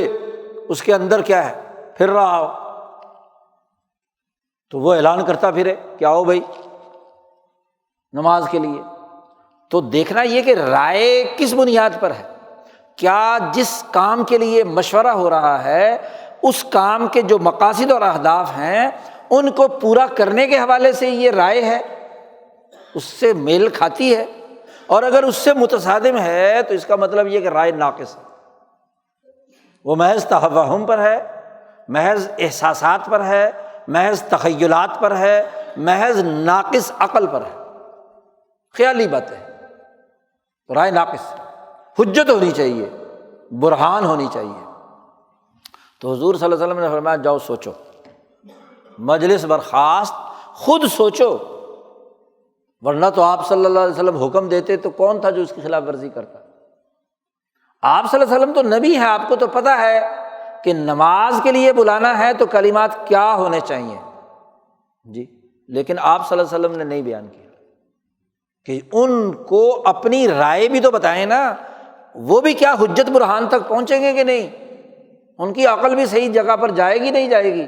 تو یہ رائے سازی کی سب سے بڑی بات نہیں ہے جی۔ اسی لیے حضرت عمر نے ایک جملہ لکھا حضرت ابو موسیٰ اشعری کو، فافہم اذا ادلی الیک الحجہ، فافہم، جب تیرے سامنے کوئی مشورہ دینے والا دلیل دے تو اس دلیل کو اچھی طرح سمجھو، پرکھو کہ یہ جو رائے دی جا رہی ہے، یہ جو حجت بنا کر پیش کی جا رہی ہے، وکیل صاحب جو دلائل دے رہے ہیں، یہ جو میڈیا رائے دے رہا ہے، اس کو اچھی طرح سمجھو کہ اس رائے کا اس معاملے سے جو معاملہ حل کیا جا رہا ہے اس کے مطابق ہے یا نہیں۔ ابو موسیٰ اشعری کو خط لکھا ہے نا عمر فاروق نے، شاہ صاحب نے ازالۃ الخفا میں نقل کیا کہ اچھی طرح سمجھ دے رہے سامنے جب کوئی حجت پیش کی جائے، حجت اور دلیل کو پرکھنا کی ضرورت ہوتی ہے، تو یہاں حضور صلی اللہ علیہ وسلم نے کہا کہ بھائی تم جی یہ رائے کوئی میل نہیں کھاتی نماز کے ساتھ، تو سوچو۔ اب ساری رات سوچ رہے ہیں، ظاہر ہے سب کے سامنے کہا کہ رائے بنانی ہے، تم رائے بنا کر آؤ، مسئلہ تمہاری اجتماعیت کا، میں تو مسجد نبوی میں بیٹھا ہوں، حضور صلی اللہ علیہ وسلم کا گھر مسجد میں ہے، تو آپ تو بیٹھے میں، لوگوں نے جمع ہو کر آپ صلی اللہ علیہ وسلم کے پاس آنا ہے نا، تو تم بتاؤ کہ تم کس طریقہ کار کے ساتھ آنا چاہیے تمہیں، تو مسئلہ تمہارا ہے اجتماعیت، تو عوام کی رائے ہونی چاہیے، مسئلہ عوام کا ہے، ضرورت ان کی ہے، تو رائے ان کی ہوگی، یا کوئی بھی حکمران اپنی رائے بتلائے جی۔ تو تربیت کا انداز دیکھیے جی، کہ اپنی رائے مسلط نہیں کی، جیسے فرعون مسلط کر رہا تھا یا ابو جہل مسلط کر رہا تھا۔ آپ نبی ہیں، علم سکھا رہے ہیں، تو علم میں ساری باتیں استاد ہی بیان کرتا رہے تو یک طرفہ ٹریفک ہے نا، جیسے آج کل ہوتا ہے، لیکچر استاد نے دینا، طالب علم کہ سنو سنو نہ سنو نہ سنو، اور آج کل آن لائن میں تو کیا ہے، بیچارہ پروفیسر بولتا رہتا ہے اور وہ حاضری لگا کے لیٹ ہو جاتے ہیں۔ بھی جب تک سیکھنے والا ساتھ شریک نہیں ہوگا، اپنا دماغ نہیں لڑائے گا، تو تربیت تو نہیں ہو سکتی، منتقل نہیں ہو سکتی۔ تو نبی اکرم صلی اللہ علیہ وسلم نے فرمایا کہ جاؤ سوچو۔ اب جا کر صحابہ کا دماغ اسی میں الجھا ہوا ہے کہ کیا رائے ہونی چاہیے، ہمیں جمع ہونے کے لیے کیا طریقہ کار اختیار کرنا چاہیے۔ اب سو گئے، رات کو خواب میں عبداللہ ابن زید رضی اللہ تعالیٰ عنہ فرماتے ہیں کہ مجھے کیا ہے، خواب میں نے دیکھا، اب چونکہ دماغ میں دن بھر یہی تھا کہ بھی کیا طریقہ ہونا چاہیے، تو ایک آدمی پھر رہا ہے وہی ناقوس جی بجانے والا لے کر، تو میں نے اسے کہا بھائی ادھر ٹھہر، یہ تو کتنے میں دے گا مجھے، کیونکہ ہمارا مشورہ چل رہا ہے۔ تو چونکہ وہاں ایک رائے یہ بھی آئی تھی کہ ناقوس بجایا جائے، تو یہ راقوس مجھے ذرا دے، پیسے لے لے جو تُونے لینے۔ تو اس آدمی نے کہا کہ اللہ کے بندے کیا کرے گا تو؟ اس نے کہا جی اسی طرح نماز کے لیے ہم نے لوگوں کو بلانا ہے۔ اس نے کہا کہ میں اس سے اچھا طریقہ نہ بتلا دوں؟ میں کہا ہاں بتلا دو، کیا طریقہ، کیا رائے ہو سکتی ہے؟ فرشتے نے کہا کہ دیکھو بھائی، اس سے اچھا طریقہ یہ کلمات اذان ہے جو آج کل ہم اذان دیتے ہیں، اللہ اکبر سے لے کر یہ کلمات سارے عبداللہ ابن زید کے دل میں القاء کیے اس نے۔ روایات میں آتا ہے کہ وہ فرشتہ ہے انسان کی شکل میں، گویا کہ حجت و برہان آ گیا اور نور آ گیا۔ یہاں نور سے مراد محمد مصطفیٰ صلی اللہ علیہ وسلم، اور برہان حجت سکھا دی فرشتے کے ذریعے سے۔ جیسے وہ فرشتہ جو وحی لے کر آیا نبی اکرم صلی اللہ علیہ وسلم کے پاس، سچا خواب، نبی اکرم صلی اللہ علیہ وسلم نے فرمایا کہ سچا خواب جو ہے وہ کیا ہوتا ہے؟ حق ہوتا ہے، نبوت کا ایک حصہ ہے۔ تو ان کے دل میں یہ القاء کیا گیا، وہ بڑے خوش ہوئے کہ بھائی یہ رائے جو ہے نا یہ زیادہ مناسب ہے اس کے ہاں جی نماز کے تناظر میں، کیونکہ دنیا میں اللہ کی بڑائی کا اعلان ہم نے کرنا ہے، اس کے لیے لوگوں کو بلا رہے ہیں۔ نماز کا آغاز بھی کیا ہے؟ اللہ اکبر سے ہونا ہے، اور اللہ ہی کی سلامتی، السلام اللہ کا نام ہے تو السلام علیکم ورحمۃ اللہ، اللہ پر ہی اس کا اختتام ہے۔ تو جس عبادت کا آغاز اللہ سے ہے، جس عبادت کا اختتام اللہ کے نام پر ہے، تو اس اللہ کی طرف بلانے کے لیے اس سے بہتر کوئی بات ہو سکتی ہے کہ آغاز بھی اس کا کیا ہے؟ اللہ اکبر سے ہو اور اختتام بھی اللہ پر ہو۔ یہ طریقہ ان کے دماغ میں۔ اب عبداللہ ابن زید صبح کو اٹھتے ہیں، آنکھ کھلی ان کی تو دوڑے ہوئے نبی اکرم صلی اللہ علیہ وسلم کے پاس پہنچتے ہیں، اور آپ صلی اللہ علیہ وسلم سے کہتے ہیں یا رسول اللہ میرے ذہن میں ایک رائے آ گئی، میں نے یہ خواب دیکھا۔ جی سوچ رہے تھے نا، جب اللہ پر ایمان لے آئے، استجابوا لربہم واقاموا الصلاۃ، نماز قائم کرنا چاہتے ہیں، اور نماز کے قیام کا نظام بنانے کے لیے امرہم شورا بینہم، مشورہ کر رہے ہیں، تو نماز کے قیام کی فکر ہے نا، اس کے لیے اجتماعیت کی بات ہے۔ تو جب اللہ سے تعلق ہو تو اللہ فرشتے کے ذریعے سے دل میں حق بات ڈال دیتا ہے۔ اس لیے اولیاء اللہ کی رائے زیادہ وزنی، زیادہ حجت والی، زیادہ برہان والی ہوتی ہے۔ جس کا ایمان جتنا اونچے درجے کا ہوگا اس کی رائے پر برہان ضرور آئے گا۔ جی، حکمائے ربانیین اور انبیاء اور اولیاء کے قلوب پر،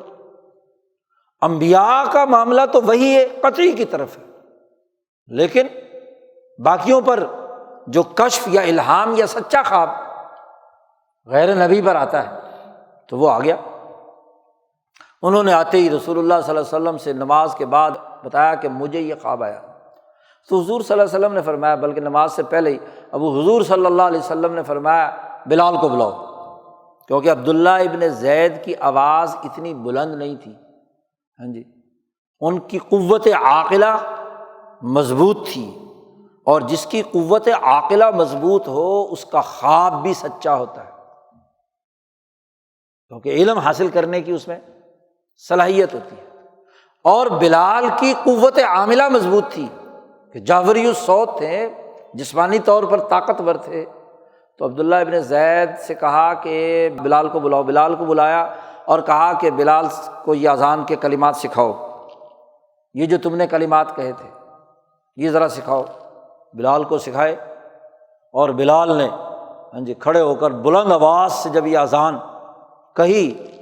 تو بہت سے صحابہ بھاگے آ رہے ہیں، یا رسول اللہ ہم نے بھی یہی دیکھا ہے، ہم نے بھی یہی دیکھا ہے، ہم نے بھی یہی دیکھا ہے۔ حتیٰ کہ عمر فاروق رضی اللہ تعالیٰ عنہ اپنی چادر سنبھالتے ہوئے دوڑتے ہوئے آ رہے ہیں، یا رسول اللہ میں نے بھی یہی کچھ دیکھا ہے، جی میں نے بھی یہ کلمات سنے ہیں۔ اب جب جمع ہو گئے تو ظاہر ہے کہ جب بڑے بڑے لوگوں کی آراء آ گئی، کام ان کا تھا اور انہوں نے فیصلہ کیا، اور بات بڑی معقول تھی کہ اللہ کے نام سے شروع ہونے والی نماز اور اللہ کے نام پر اختتام پذیر ہونے والی نماز کے لیے جو اعلان کیا جائے وہ بھی اسی سے ریلیٹڈ ہونا چاہیے۔ تو آپ دیکھیے کہ یہ رائے سازی، رائے بنوائی، برہان اور حجت کو سمجھایا، اسی سے رائے بنتی ہے کہ جب اللہ پر ایمان لا کر اللہ سے طلب کیا جائے کہ اس مسئلے کے حل کے لیے صحیح اور سچی رائے کیا ہے، ورنہ تو رائے کیا ہوگی، یا احساسات کا مجموعہ ہوگی، یا تخیلات ہوں گے، یا توہمات ہوں گے، یا محض تعقلات ہوں گے۔ جی یہ ہے وہ مجلس مشاورت جس سے عبادات کا فیصلہ ہوا۔ چلو حضور صلی اللہ علیہ وسلم کی زندگی کا ایک اور مشاورت کا واقعہ سن لیجیے کہ مشاورت اور اجتماعیت کی حقیقت۔ دوسرا اہم ترین واقعہ یہ ہے کہ جب غزوہ احد ہوتی ہے، جی بلکہ اس سے پہلے غزوہ بدر بھی، بدر کے مقام پر جب نبی اکرم صلی اللہ علیہ وسلم گئے ہیں تو یہاں مشورہ یہ تھا کہ جو ابو سفیان کا قافلہ آ رہا اس کو ہم نے گرفت میں لینا ہے، جو ان کے ساتھ تجارتی قافلہ ہے۔ تو اس تجارتی قافلے میں صرف 70 آدمی تھے، چونکہ پہلے سے جاسوسی کے ذریعے سے معلومات تھیں کہ مکے والوں کا سارا مال اس میں ہے، اور اس میں کیا ہے صرف 70 آدمی ہے۔ تو 70 کے مقابلے میں 313 بڑی طاقت ہے نا، جی دگنی تگنی طاقت۔ تو تگنی طاقت کے ساتھ اس قافلے کو روکنے کے لیے مدینہ سے مشورہ کر کے نبی اکرم صلی اللہ علیہ وسلم نکلے ہیں، لیکن اللہ پاک نے کہا کہ تمہارا ارادہ تو یہ تھا کہ تم وہ تجارتی قافلہ روکو، لیکن اللہ تعالیٰ چاہتا تھا کہ جڑ کاٹ دی جائے، فقطع دابر القوم الذین ظلموا، جی جڑ کاٹ دی جائے۔ اب جیسے ابو سفیان کے جاسوس بھی پھر رہے تھے، انہوں نے کہا کہ وہ تو رسول اللہ صلی اللہ علیہ وسلم اس ارادے سے آ رہے ہیں، تو ابو سفیان نے پیغام بھیج دیا مکہ اور خود راستہ بدل لیا، اور ابو جہل بدر پہنچ گیا۔ تو اب رسول اللہ صلی اللہ علیہ وسلم نے بدر کے میدان کے سجنے سے پہلے صحابہ کو جمع کیا، مشورہ کیا کہ بھائی میں تمہیں لے کر آیا تھا، ہمارا مشورہ یہ تھا کہ ہم تجارتی قافلے کو روکیں گے، اس کے لیے تو یہ 313 کی طاقت کیا ہے، کافی تھی۔ اب پتہ چلا ہے کہ دشمن جو ہے وہ 1000 طاقت میں ہے، یعنی تم سے 3 گنا بڑا ہے۔ اب تم بتاؤ اپنے دل سے، اپنی رائے سے، اپنی حجت سے، اپنے برہان سے کہ تم مقابلہ کرنے کے لیے تیار ہو یا نہیں۔ اگر تمہارا ارادہ نہیں ہے تو ہم واپس چلتے ہیں،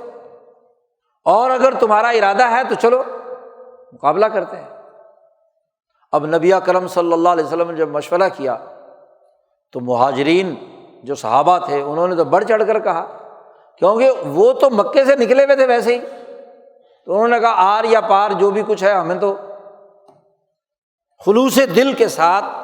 مہاجرین صحابہ نے حضور صلی اللہ علیہ وسلم، ایک دفعہ اس نے اعلان کیا تو پھر انہوں نے کھڑے ہو کر کہا کہ جی ہم لڑیں گے، دوسری دفعہ کہا تو لڑیں گے، تیسری دفعہ کہا، پھر حضور صلی اللہ علیہ وسلم نے انصار کی طرف رخ کیا کہ حضور تیسری دفعہ بھی پوچھ رہے ہیں، بھائی بزرگ صحابہ نے کہہ دیا ہے، اس کا مطلب یہ کہ ہم لڑیں گے۔ تو انصار کے سردار کھڑے ہوئے، انہوں نے کہا یا رسول اللہ آپ کا ارادہ ہماری طرف ہے نا، کہ ہم انصاری کیا کہتے ہیں؟ بھائی انصاریوں سے ایک معاہدے کے تحت تو نبی اکرم صلی اللہ علیہ وسلم آئے ہیں، میثاق مدینہ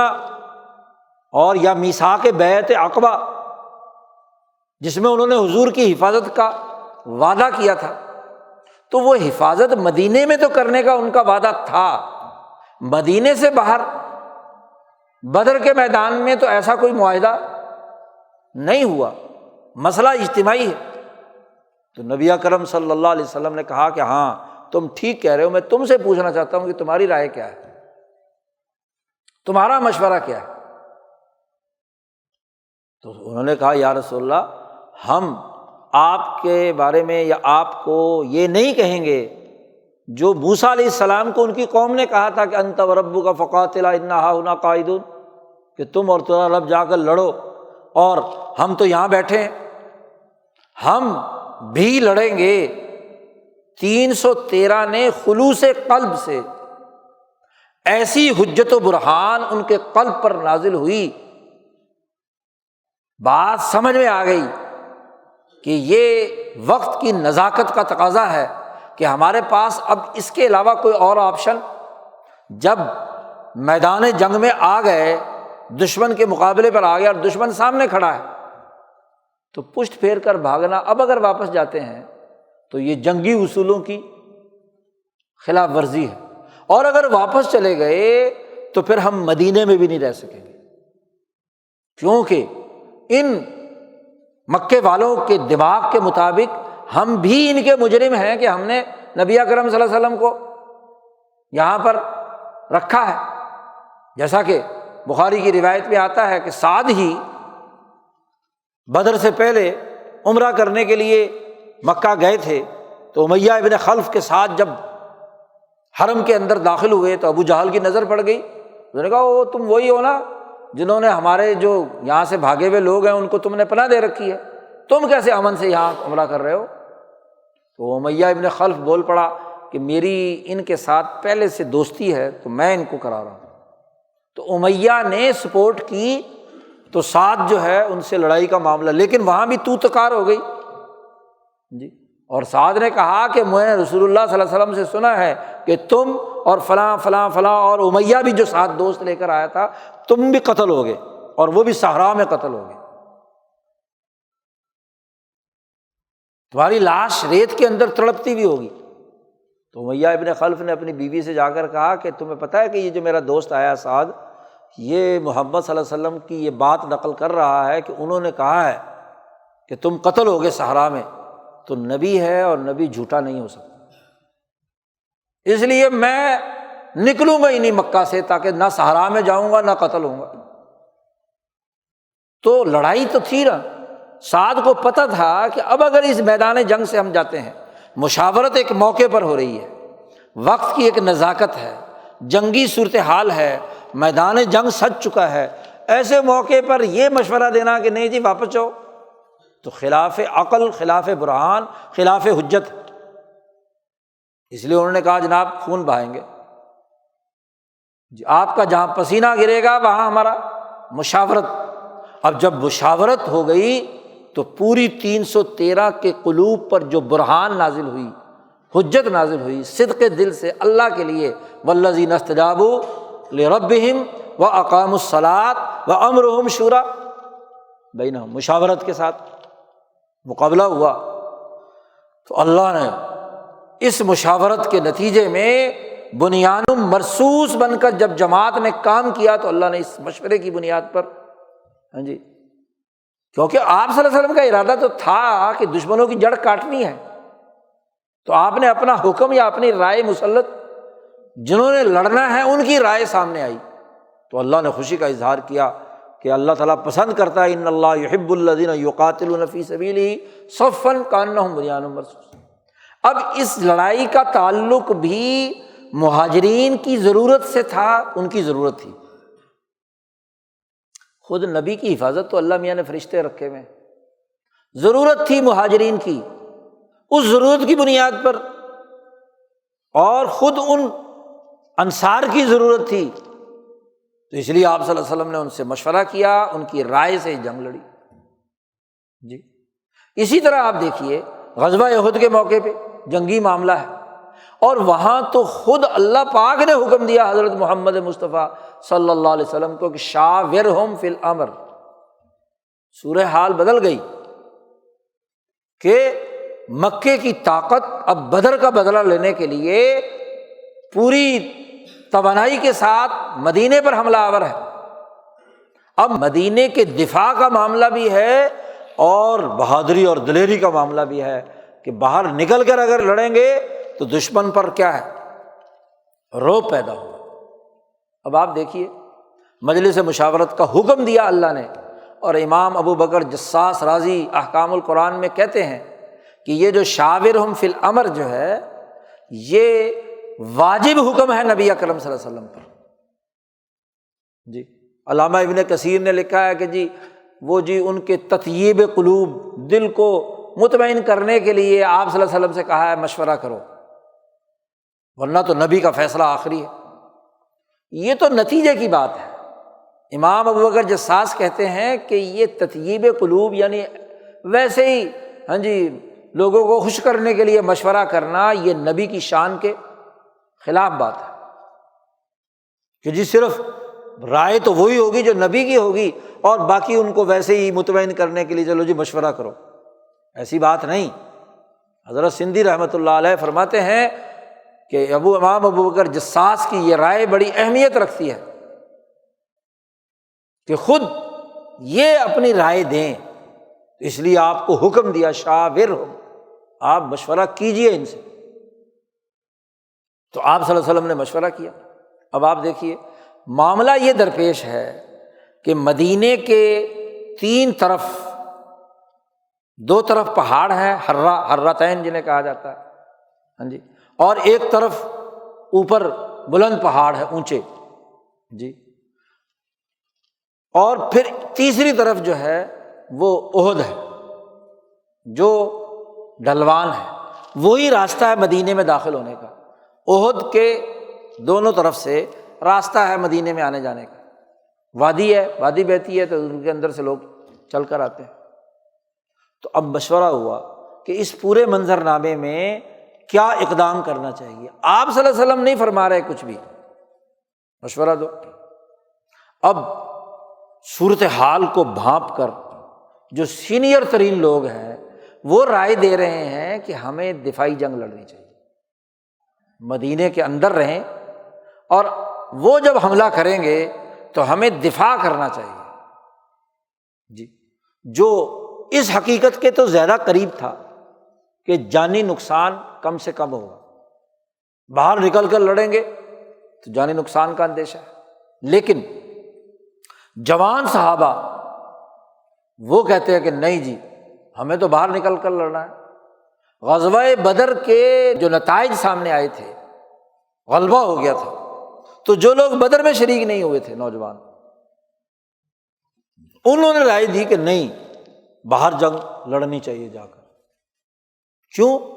وجہ یہ ہے کہ اگر باہر سے حملہ آور ہوا ہے، آپ صلی اللہ علیہ وسلم نے فورم پہ جب رائے رکھی ان نوجوانوں نے کہ باہر سے جب حملہ آور ہو رہا ہے ایک آدمی، آپ اگر دبک کر بیٹھ جائیں، دفاعی جنگ لڑیں، تو اس کی ہمت بڑھے گی۔ تو ضرورت ہے کہ باہر جا کر اپنا رعب ان کے اوپر پیدا کریں، اور پیدا کر کے اس بات کا اظہار کریں کہ ہم کوئی کمزور تھوڑے ہی ہیں، آراء دونوں کی ہیں۔ لیکن اب ان جوانوں کے دماغ کے اندر، دل میں یہ بات ہے۔ آپ صلی اللہ علیہ وسلم نے بھی پرکھنے کے لیے رائے دی کہ کیوں نہ دفاعی کام کر لیں، کیونکہ نوجوان اور باقی لوگ جو افرادی قوت تھوڑی ہے، تو اور یہ مشورے کا اصول ہے کہ بھائی جب دوسروں کو ساتھ کام میں شریک کرنا ہے تو ان کی کھلی رائے ہونی چاہیے، کسی دباؤ سے وہ رائے قائم نہ کریں۔ تو اس لیے رسول اللہ صلی اللہ علیہ وسلم نے اس حکمت کے تحت اپنی رائے کا اظہار کیا کہ چلو جانی نقصان، کیونکہ رحمت للعالمین ہے کہ جانی نقصان نہ ہو جی۔ لیکن جو جنگی صورتحال کا تقاضا تھا کہ وہ اتنی دور سے 15 دنوں کا سفر طے کر کے مکے کی فوج آ کر مدینے پر حملہ آور ہو رہی ہے، اور مدینے والے صرف دفاعی جنگ لڑے، تو دنیا بھر کے قبائل تو دیکھ رہے ہیں نا کہ بھی ان دونوں میں جو خاص طور پر بدر کے بعد تو مدینے کی ریاست کی ایک شناخت قائم ہو چکی تھی کہ اب ان کا ٹاکرا کس بنیاد پر ہوگا، کیا نوعیت لیے ہوئے ہوگی۔ تو ایسے میں دفاعی کے بجائے اقدامی جنگ لڑنے کی ضرورت تھی۔ تو جب جوان صحابہ کے قلوب متفق ہو گئے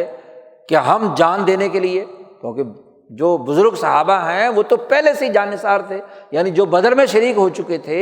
ان کے ایمان کی پختگی اور حجت تو پہلے سے برہان طے ہو چکا تھا۔ وہ جو نئے نوجوان تھے جو بدر میں شریک نہیں ہوئے، ان کے قلوب کی حالت دیکھنی تھی کہ ان کی رائے کہاں تک پہنچتی ہے۔ تو انہوں نے جب اپنی رائے دی تو آپ صلی اللہ علیہ وسلم نے وہ رائے قبول کر لی کہ حقائق کے تناظر میں یہی بات ہے کہ ان کی جڑ کاٹنے کے لیے ان پر رعب پیدا کیا جائے۔ وَقَذَفَ فِي قُلُوبِهِمُ الرُّعْبَ، تو باہر نکل کر دشمن کو پتہ چلے کہ یہ اتنے ابھی کمزور نہیں ہے کہ یہ دفاعی کام کریں گے، یہ اقدامی طور پر میدان میں آئیں گے۔ تو نبی اکرم صلی اللہ علیہ وسلم نے یہ فیصلہ فرما لیا، اور پھر مشورہ کرنے کے بعد اللہ نے ساتھ ہی کہہ دیا تھا کہ فَإِذَا عَزَمْتَ، مشورے کے بعد جو فیصلہ کر لیں تو اب وہ فیصلہ بدلنا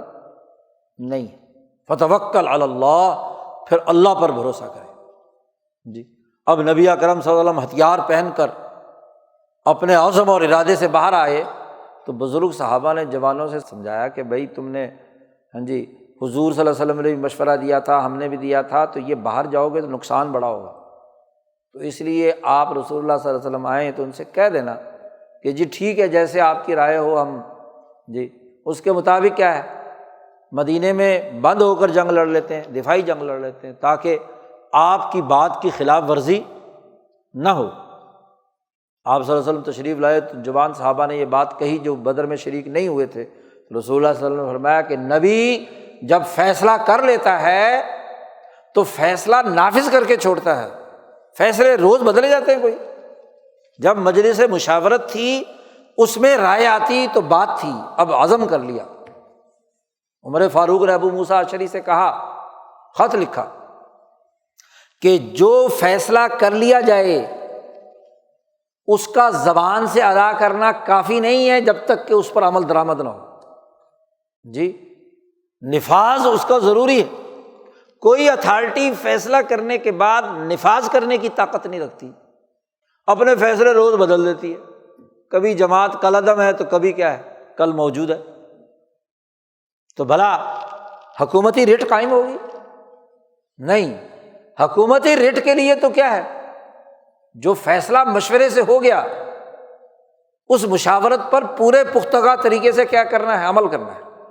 اس لیے آپ صلی اللہ علیہ وسلم نے فرمایا اب کوئی بات نہیں ہوگی، فیصلہ ہو چکا ہے، اس لیے باہر نکلو۔ سب لوگ باہر گئے۔ اب آپ دیکھیے کہ جہاد اور قتال کا معاملہ ہے تو یہاں بھی مشاورت ہے، عبادات کا اذان کا معاملہ ہے تو وہاں بھی مشاورت ہے، اقترابات میں بھی اور ارتفاقات میں بھی، یعنی وہ امور جو اللہ کی طرف سے بطور وحی اور نص قطعی کے نہیں آئے ان میں نبی اکرم صلی اللہ علیہ وسلم نے رائے بنانے اور رائے پر عمل درآمد کرنے کا طریقہ اجتماعی طور پر باہمی مشاورت سے کیا ہے طے کیا، جس میں اللہ نے دو ٹوک حکم دے دیا۔ اور وہ حکم بھی کیوں دیا؟ امام شاہ ولی اللہ فرماتے ہیں کہ آدم علیہ السلام سے لے کر نبی اکرم صلی اللہ علیہ وسلم تک انبیاء، صلحاء، حواریین جو انبیاء کے تھے وہ جس بات پر متفق تھے، حتیٰ کہ یہاں اس جگہ کے عرب کے جتنے متحنسین تھے، عبادت گزار تھے، حنیفی ملت کے ساتھ وابستہ تھے، تو نماز وہ پڑھتے تھے، حج وہ کرتے تھے، روزہ وہ رکھتے تھے، زکوٰۃ وہ دیتے تھے۔ ان چار باتوں پر گویا کہ اجماع عالم ہوا ہوا ہے۔ تو اس اجماع کی بنیاد پر، اس اتفاق کی بنیاد پر، اس اجتماعی مشاورت کی بنیاد پر اللہ نے کہا کہ اقیموا الصلاۃ وآتوا الزکوٰۃ، اسی طرح کہا کتب علیکم الصیام واتموا الحج والعمرۃ للہ، چار عبادتیں۔ یہ گویا کہ متفقہ چیزیں تھیں، انہیں کا اللہ نے حکم دیا، لیکن ان پر عمل درآمد کیسے کرنا ہے، نماز کیسے پڑھنی ہے، تو وہ رسول اللہ صلی اللہ علیہ وسلم نے سمجھا دی، جبرائیل امین نے آپ کو سکھا دی، آپ نے صحابہ کو سکھا دی، اس کا ایک سسٹم دے دیا۔ زکوٰۃ کیسے، کب، کتنی مقدار، کتنی مدت کے بعد دینی ہے، تو امام شاہ ولی اللہ فرماتے ہیں کہ اس حوالے سے بھی اقوام عالم جن پر متفق تھی کہ ٹیکس سالانہ لیا جاتا تھا، تو زکوٰۃ بھی کیا ہوگی، سال کے بعد ہوگی، سال سے پہلے۔ روزے رکھتے تھے تو اس کے لیے ایک مہینہ مقرر کر کے ایک سسٹم اللہ نے بتا دیا، شہر رمضان الذی انزل فیہ القرآن۔ نبی اکرم صلی اللہ علیہ وسلم نے اس آیت کو سامنے رکھ کر رمضان کے مہینے کو مقرر کر دیا۔ تفصیلات شاہ صاحب کی کتابوں میں موجود ہیں، حجت اللہ میں۔ تو کہنے کا مقصد یہ ہے کہ آپ نے رائے سازی، اور رائے سازی کے بعد اہم ترین چیز مشاورت، اور یہ مشاورت با معنی تھی، بے معنی نہیں، رسمی طور پر نہیں، ورنہ تو ایسا مشاورتی اجتماع تو فرعون نے بھی دربار منعقد کیا تھا جب موسیٰ علیہ السلام دعوت دینے آئے تھے، لیکن کہا اریکم ما ارا، تم سب کی رائے وہ نہیں ہوگی جو تم سوچ رہے ہو، وہ رائے ہوگی جو میں سوچ رہا ہوں۔ ایسا پارلیمنٹ، ایسا اجتماع تو ابو جہل نے بھی دارالندوہ میں کیا تھا، لیکن اپنی رائے مسلط کی تھی۔ نبی اکرم صلی اللہ علیہ وسلم نے رائے سکھائی بھی اور مشورہ بھی کیا، جی مشاورت بھی کی، رائے کو حجت کی بنیاد پر پرکھنا کہ یہ رائے، یہ برہان ہے، حجت ہے یا نہیں، اور جس مقصد کے لیے مشورہ ہو رہا ہے اس کے تقاضوں کو پورا کر رہا ہے یا نہیں۔ آگے بڑھیے۔ نبی اکرم صلی اللہ علیہ وسلم کا دنیا سے وصال ہوتا ہے، تشریف لے جاتے ہیں، تو صحابہ نبی اکرم صلی اللہ علیہ وسلم کی تدفین سے بھی پہلے سقیفہ بنی ساعدہ میں جمع ہوتے ہیں، مشورہ ہے، نظام چلانا ہے، حکومت کا نظم و نسق قائم کرنا ہے۔ تو حکومت کیا ہے، امرہم شورا بینہم شاورہم فی الامر، مشاورت شروع ہوتی ہے، اور آزادانہ رائے دی ہے۔ جو لوگ، ایک مخصوص فرقہ ہے جو جھوٹے الزامات لگاتا ہے کہ سقیفہ بنی ساعدہ میں یہ ہو گیا تھا، وہ ہو گیا تھا، جی با معنی اور با مقصد مشاورت ہوئی ہے۔ آپ کہیں گے کہ جی اس مشاورت کے اندر حضرت علی نہیں تھے، تو حضرت فاطمہ کی حالت خراب تھی، ان کو سنبھالنا ضروری تھا، وہ بھی ایک اجتماعی کام تھا، تو وہ وہاں موجود ہے، لیکن پوری باقی جماعت تو موجود ہے سقیفہ بنی ساعدہ میں۔ انصار کے نمائندے، ان کے سردار، مہاجرین کے، اوس کے، خزرج کے جتنے نمائندگان ہیں وہ وہاں موجود ہیں، نمائندہ اجتماع ہے سقیفہ بنی ساعدہ کا، اور آزادانہ رائے ہے۔ اس آزادانہ رائے کے تحت انصار نے اپنی رائے دی، جی اپنی رائے دی۔ انہوں نے کہا جی ایک سردار، ایک امیر ہم انصاریوں میں سے ہونا چاہیے، ایک امیر جو ہے وہ قریشیوں میں سے، مہاجروں میں سے ہونا چاہیے۔ پھر کسی نے کہا کہ جی انصار میں سے جو امیر ہوگا، اس نے کہا جو اوس میں سے ہوگا، دوسرے نے کہا نہیں خزرج میں سے ہوگا۔ رائے دے رہے ہیں نا، ابو بکر صدیق رضی اللہ تعالیٰ عنہ نے پہلے تو حدیث سنائی اور پھر رائے بھی دی جی کہ نبی اکرم صلی اللہ علیہ وسلم نے فرمایا ہے کاموں کی ذمہ داری اور انتظامی نظم و نسق کے مطابق کہ الائمۃ من قریش، جو امام ہوگا، حکمران ہوگا، وہ تو قریش میں سے ہوگا، اور جو تم ہو نحن الامراء انتم الوزراء، تم وزیر ہوگے جی۔ کیوں؟ حقائق سامنے ہیں، رائے کا تعلق حجت و برہان اور نفس انسانی کے فہم اور شعور پر ہے کہ اس کی قوت عاقلہ اور قوت عاملہ دونوں اس کے اندر کردار ادا کریں۔ عقل کی عقلی رائے تو ہو لیکن عملی رائے نہ ہو۔ اب آپ ذرا عرب کا جغرافیہ دیکھیں، دین کا غلبہ ہو چکا ہے، خیبر تک کے علاقے فتح ہو چکے ہیں، کیسر و کسریٰ کے ساتھ ریاست کی سرحدیں مل رہی ہیں، قبائل دھڑا دھڑ مسلمان ہو رہے ہیں، یدخلون فی دین اللہ افواجا۔ قریش اسماعیل علیہ السلام سے لے کر رسول اللہ صلی اللہ علیہ وسلم تک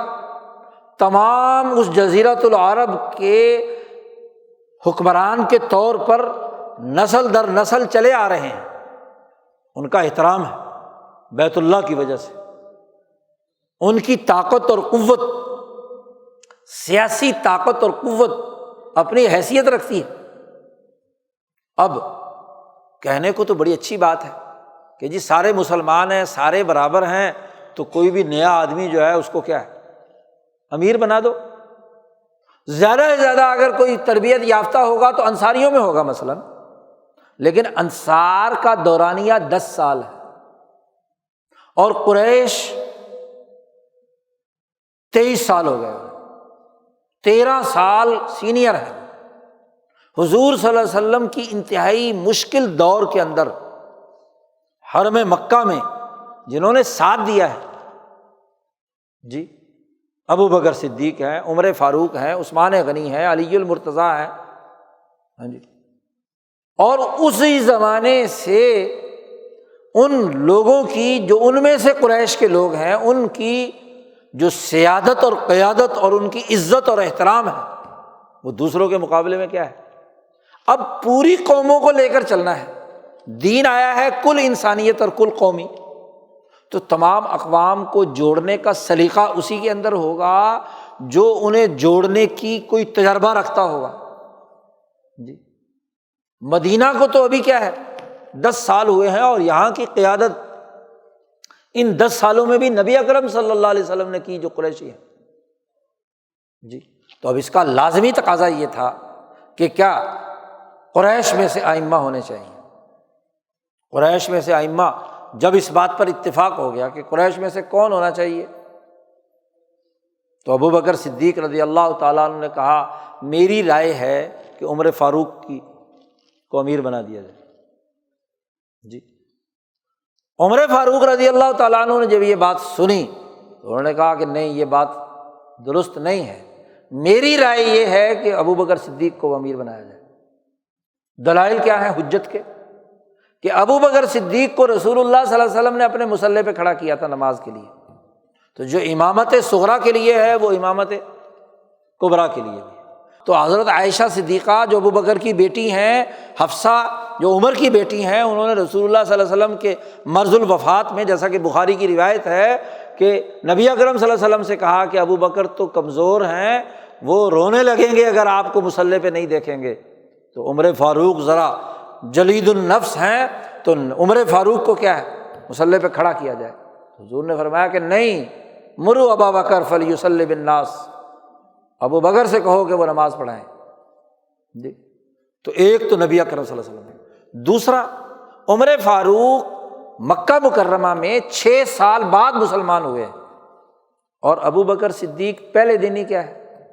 نبی اکرم صلی اللہ علیہ وسلم، گویا کہ 6 سالہ تجربہ ان کا اس نظریے اور پھیلانے اور اقوام کو جوڑنے کا ان کا ہے۔ اور ابو بکر کے احترام کی حالت یہ ہے کہ جب مکے والوں نے ابو بکر صدیق کو مجبور کر دیا کہ وہ ہجرت کریں تو ہجرت کے لیے نکل کھڑے ہوئے، ساز و سامان باندھا اور حبشہ جا رہے ہیں جی۔ جیسے ہی ایک وادی سے گزرے تو وہاں کی ایک قوم کا بڑا سردار تھا جس کا نام ابن دغینہ تھا۔ تو ابن دغینہ نے کہا اے ابو بکر تم کہاں جا رہے ہو؟ انہوں نے کہا میری قوم مجھے رہنے نہیں دینا چاہتی، تو میں اللہ کی زمین وسیع ہے تو میں کہیں اور جا رہا ہوں۔ تو ابن دغینہ نے کہا اے ابو بکر تمہارے جیسا آدمی، ہیرا جیسا اپنی قوم کا آدمی، وہ اپنی قوم میں نہ رہے، یہ کیسے ہو سکتا ہے؟ چلو میں تمہاری قوم کے ساتھ کیا ہے معاہدہ کراتا ہوں، معاملہ طے کراتا ہوں۔ تو ابن دغینہ واپس لے آیا ابو بکر صدیق اور قریشیوں سے کہا کہ تمہیں غیرت اور شرم نہیں آتی؟ ایسا فرد کسی قوم کا ہو اس کو تم نکلنے پر مجبور کر رہے ہو، تو اس سے بڑی کوئی بات ہو سکتی ہے؟ تمہیں تو اپنے قوم کے ایسے لائق اور فائق فرد کو جو سخی بھی ہے، لوگوں کے کام بھی آتا ہے، انسانیت کی خدمت کا اتنا بڑا اس کا ریکارڈ ہے، تو اس کو کیا ہے تم نکال رہے ہو؟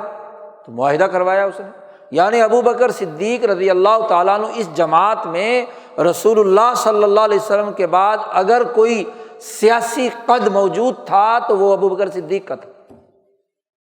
تو حجت تھی نا۔ عمر فاروق نے جو رائے دی، یہ فضول لغو بات ہے جو کچھ لوگ جھوٹی باتیں کرتے ہیں کہ جی عمر فاروق نے جناب والا یوں کر دیا اور وہ کر دیا اور ابو بکر کو کیا ہے اپنی رائے سے امیر بنا دیا، ورنہ عمارت تو فلانے کا حق تھی، فلانے کا حق تھی۔ یہ تخیلات ہیں، یہ سب تخیلاتی رائے ہیں، توہمات۔ بھائی اس تخیل کی پابندی یا تمہاری جو رائے ہے اس رائے کو نہ علی نے کبھی مانا جی، نہ کسی اور نے مانا، تو تمہارے تخیل کی بنیاد پر رائے بنائی جائے گی، تمہارے توہمات کی بنیاد پر رائے بنائی جائے گی۔ حجت ہے، اس حجت کی بنیاد پر عمر فاروق نے رائے دی، اور ایسی حجت کہ اس پر کیا ہے سب جب خاموشی چھا گئی تو اب اقدام تھا۔ لوگ کہتے ہیں جی چونکہ عمر نے جلدی بیعت کر لی، اگر وہ نہ کرتے تھوڑی دیر رک جاتے تو پھر لوگ آواز اٹھاتے، تو یہ تخیلاتی ہیں، وہمیات، یہ تمام توہمات ہیں۔ اس لیے جتنے گمراہ فرقے ہیں ان کی آراء یا توہمات پر مبنی ہے، یا احساسات پر مبنی ہے، یا تخیلات پر مبنی ہے، یا ناقص عقل پر مبنی ہے، خود ساختہ طاقت۔ تو آپ دیکھیے کہ عمر فاروق نے جب سناٹا چھا گیا، خاموشی ہو گئی، بات طے ہو گئی کہ ابو بکر ہی، دلائل اتنے ہیں نا۔ حجت اور برہان وہ ہوتی ہے کہ جب وہ فورم پر پیش کی جائے تو سب خاموش ہو جائیں اور دل ان کا گواہی دے کہ ہاں بات یہی صحیح ہے جی۔ چنانچہ کیا ہے عمر فاروق رضی اللہ تعالیٰ عنہ نے آگے بڑھ کر اب اقدام کرنا تھا نا بیعت کا، تو اقدام کیا آگے کہ میں بیعت کرتا ہوں، میں مانتا ہوں۔ تمہاری رائے یہ ہے نا کہ عمر بنے، تو عمر کہتا ہے کہ ابو بکر بنے، تو میں ابو بکر کا ہاتھ پکڑ کے بیعت کرتا ہوں۔ جیسے انہوں نے بیعت کی تو کوئی زبردستی ہو رہی تھی، سارا کا سارا سقیفہ بنی ساعدہ ٹوٹ پڑا اور انہوں نے سب نے بیعت کی۔ اور جب اس مجلس مشاورت میں ابو بکر امیر بن گئے تو پھر مسجد نبوی میں بیعت عام ہوئی کہ اس پارلیمنٹ نے فیصلہ کیا ہے، پارلیمنٹ کے فیصلے کے مطابق تمام لوگ اس دور کے طریقہ کار کے مطابق ابو بکر کی بیعت کریں، اور حضرت علی نے جا کر بھی بیعت کی، فاطمہ نے بھی بیعت کی، تمام نے بیعت کی۔ کون ہے جو رہ گیا تھا پیچھے بیعت سے جی؟ تو مجلس مشاورت ہے نا، شورا کے ذریعے سے اجتماعی نظام قائم کیا۔ اور پھر حضرت عمر کا انداز اور اسلوب، شاہ ولی اللہ صاحب بات نقل کرتے ہیں کہ حضرت عمر فاروق کی مجلس مشاورت کے لیے لوگوں سے بھری رہتی تھی، اور چاہے وہ بوڑھے تھے یا جوان تھے، اور تمام سے کہا جا رہا تھا کہ ہر آدمی مشورہ دے، اپنے دلائل دے، رائے پر کسی کی اجارہ داری نہیں ہے، چاہے وہ بوڑھا ہو یا جوان ہو، عمر کا بھی مسئلہ نہیں ہے۔ جیسے رسول اللہ صلی اللہ علیہ وسلم نے غزوہ احد میں جوانوں کی رائے پر فیصلہ کیا تھا نا، تو اسی انداز کو عمر فاروق نے نبھایا 10 سال تک۔ انہوں نے کہا کہ جوان صحابہ بھی رائے دیں، اس بات میں نہ ہچکچائیں کہ یہ بوڑھے لوگ موجود ہیں تو ان کی موجودگی میں ہم رائے کیسے دیں جی۔ تو ان تمام کی رائے لے کر عمر فاروق ہاں جی فیصلے کرتے ہیں۔ اسی بنیاد پر نبی اکرم صلی اللہ علیہ وسلم کا یہ فرمان ہے جو میں نے ابھی خطبے میں حدیث تلاوت کی، امام ترمذی یہ روایت بیان کرتے ہیں۔ حضور صلی اللہ علیہ وسلم نے فرمایا کہ جب تمہارے حکمران تم میں سے سب سے بہتر لوگ، انسانیت کی خدمت کا ریکارڈ رکھنے والے لوگ، اذا کان امراؤکم خیارکم، خیار سے مراد کوئی نماز روزہ زیادہ نہیں، خیار سے مراد ہے کہ جو نماز روزہ بھی اعلیٰ ترین درجے پہ، عبادات بھی، ارتفاقات بھی، انسانیت کی خدمت کا کام بھی، امن و امان بھی، تو بہترین لوگ اپنی سوسائٹی کے اگر تمہارے حکمران بنیں گے، اور اغنیاؤکم سمحاؤکم، تمہارے مالدار لوگ سخی ہوں گے، یعنی انہوں نے اپنی محنت اور مشقت سے جو دولت کما کر غنی بنے ہیں تو وہ انسانیت کی خدمت پر کیا ہے، خرچ کرتے ہیں، سمحاؤکم، اور وامرکم شورا بینکم، اور تمہارا نظام حکومت تمہارے مشورے سے چلے، تو زمین کا اوپر کا حصہ، ظاہر الارض خیر من بطنہا، زمین کا اوپر کا حصہ تمہارے لیے بہتر ہوگا زمین کے پیٹ سے، کہ قبر میں چلے جاؤ۔ تین باتیں بیان کی ہیں، امراؤکم خیارکم، اہلیت رکھنے والے لوگ، اور سب سے بڑی اہلیت مشورہ، رائے سازی اور مشورہ کے نظام کو مستحکم بنانا، فیصلہ درست کرنا، فیصلے پر عمل درآمد کرانا، غریب اور کمزور اور ضعیف کے حقوق کی پاسداری کرنا، اور مالدار اگر انہوں نے اپنی محنت، ذہنی صلاحیت، استعداد سے کما لیا تو صبحاؤکم، پوری سوسائٹی کے غریب لوگوں پر، قوم کے اجتماعی ضروریات پر وہ مال خرچ کریں، جیسے عثمان غنی نے کیا، جیسے ابوبکر صدیق نے کیا، جیسے عمر فاروق نے کیا۔ سمحاؤکم، سمیع النفس اسے کہتے ہیں کہ جو دل کے اندر مال کی محبت نہ رکھے، مال انسانی ضرورت پر خرچ کرنے کے لیے ہر وقت تیار ہو، جی، سمیع النفس۔ نبی اکرم صلی اللہ علیہ وسلم نے فرمایا کہ 7 لوگ عرش کے نیچے ہوں گے اس میدان حشر میں جہاں کوئی اور سایہ نہیں ہوگا سوائے عرش کے۔ ان میں فرمایا کہ وہ کہ جس کے پاس مال ہے اور اس کو تسلط عطا کیا کہ اپنے مال کو انسانی خدمت پر خرچ کرے، سمحاؤکم۔ اور تیسری بات فرمائی کہ امرکم شورا بینکم، تمہارے درمیان معاملات جو ہیں وہ حقیقی معنی مشاورت سے چلائے جائیں، تو زمین کا اوپر کا حصہ تمہارے لیے خیر اور بہتر ہے۔ اور فرمایا اذا کان امراؤکم شرارکم، دوسرا حصہ ٹکڑا، کہ اگر تمہارا امیر اور حکمران بدبخت ترین، شریر ترین لوگ ہوں، اور وَأَغْنِيَاؤُكُمْ بُخَلَاؤُكُمْ، اور تمہارے جو مالدار ہیں وہ بخیل ترین، سرمایہ پرست، دولت پرست ہوں، اور تمہارے فیصلے عورتوں کی طرح کے لوگ کریں، مرد کریں یا عورتیں کریں، تو پھر کیا ہوگا؟ کمزور لوگ، جی، ان کی بنیاد پر شورا نہ ہو۔ کمزور آدمی جب طاقتور بنتا ہے تو مشورے کو اپنی توہین سمجھتا ہے، کہتا مشورے کی کیا ضرورت، وہ کہتا مشورہ کیا تو ہماری نہیں چلے گی کیونکہ ہم نیلے ہیں، ہم بیکار لوگ ہیں۔ تو جو نااہل کسی ٹیم کی قیادت کر رہا ہوتا ہے نا، وہ کبھی بھی مشورہ نہیں کرتا کیونکہ حوصلہ ہی نہیں ہوتا۔ اس نے اپنے دماغ میں جو تخیل یا توہم یا، اور اس حدیث میں جو عورتوں کا بھی ذکر کیا ہے وہ بھی اسی تناظر میں ہے کہ عموماً وہ توہمات، تخیلات اور احساسات کی اسیر ہوتی ہیں۔ تو اگر اس طریقے سے تمہارے فیصلے ہونے لگیں تو پھر حضور صلی اللہ علیہ وسلم نے فرمایا کہ پھر زمین کا پیٹ تمہارے لیے بہتر ہے زمین کے اوپر سے، اس سے بڑھ کر اور کیا بات ہوگی۔ تو کتنی واضح اور دو ٹوک بات کی۔ آپ دیکھیے کہ دین کی تعلیمات مشاورت کے نظام کو لازمی قرار دیتی ہے، اور یہ انگریز سامراج کا تسلط جب آپ پر ہوا تو رائے سازی تو فنا کی ہی کی تھی، مشاورت کا نظام بھی ختم کر دیا، جی، یہاں جو بھی اسمبلی بنی، جو بھی پارلیمنٹ کے نام سے کام کیا گیا، وہ دار الندوہ کی شکل ہے یا فرعون کے اس دربار کی شکل ہے۔ آپ دیکھیے یہاں کے حکمران، یہاں کی اپوزیشن لیڈر، بلکہ 100 رکنی کابینہ ہوتی ہے لیکن فیصلے کچن کیبنٹ کرتی ہے، وہ 4-5 جو کسی حکمران کے چاروں طرف ہوتے ہیں۔ ذرا تاریخ اٹھا کر دیکھ لو جی، لیاقت علی خان سے لے کر عمران خان تک کے تمام وزرائے اعظم کی، ان کی کچن کیبنٹ فیصلے کرتی ہے۔ وہی جیسے دارالندوہ میں ہوتے تھے ویسے ہی جیسے فرعون کے ہاں ہوتے تھے۔ 1937 کی اسمبلی سے لے کر 1947 تک انگریزوں نے جو یہاں نظام دیا، یا اسی طریقے سے آپ ذرا برطانوی پارلیمنٹ دیکھ لو، کانگریس دیکھ لو، ہاں جی، دنیا بھر میں جو جمہوریت کا ڈرامہ رچایا جا رہا ہے، ایک مٹھی بھر سرمایہ دار ٹولہ مالدار،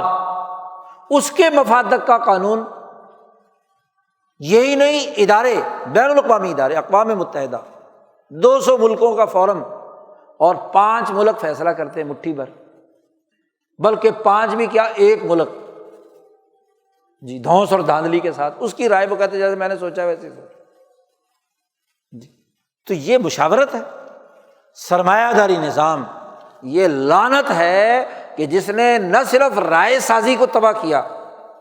بلکہ مشاورت کے عمل کو بھی نقصان پہنچایا۔ جعلی مشاورت، جعلی انتخاب، جعلی جمہوریت، جعلی بادشاہت، جعلی خلافت، جعلی جمہوریت، صدارتی نظام ہو یا پارلیمانی نظام۔ جو کام رسول اللہ صلی اللہ علیہ وسلم نے کیا، جو انبیاء نے کیا،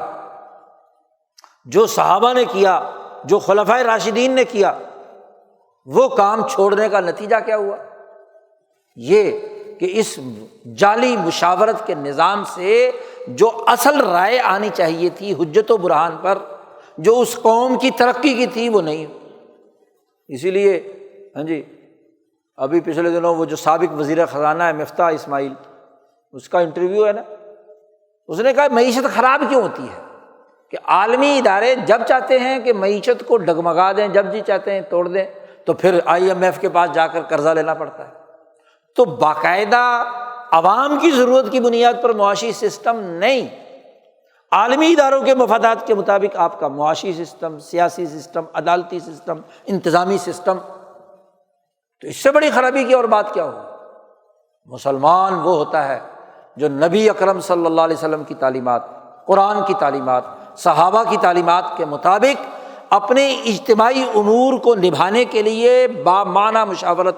کے سسٹم کا پابند ہو۔ اگر یہ نہیں تو اس کا مطلب یہ ہے کہ وہ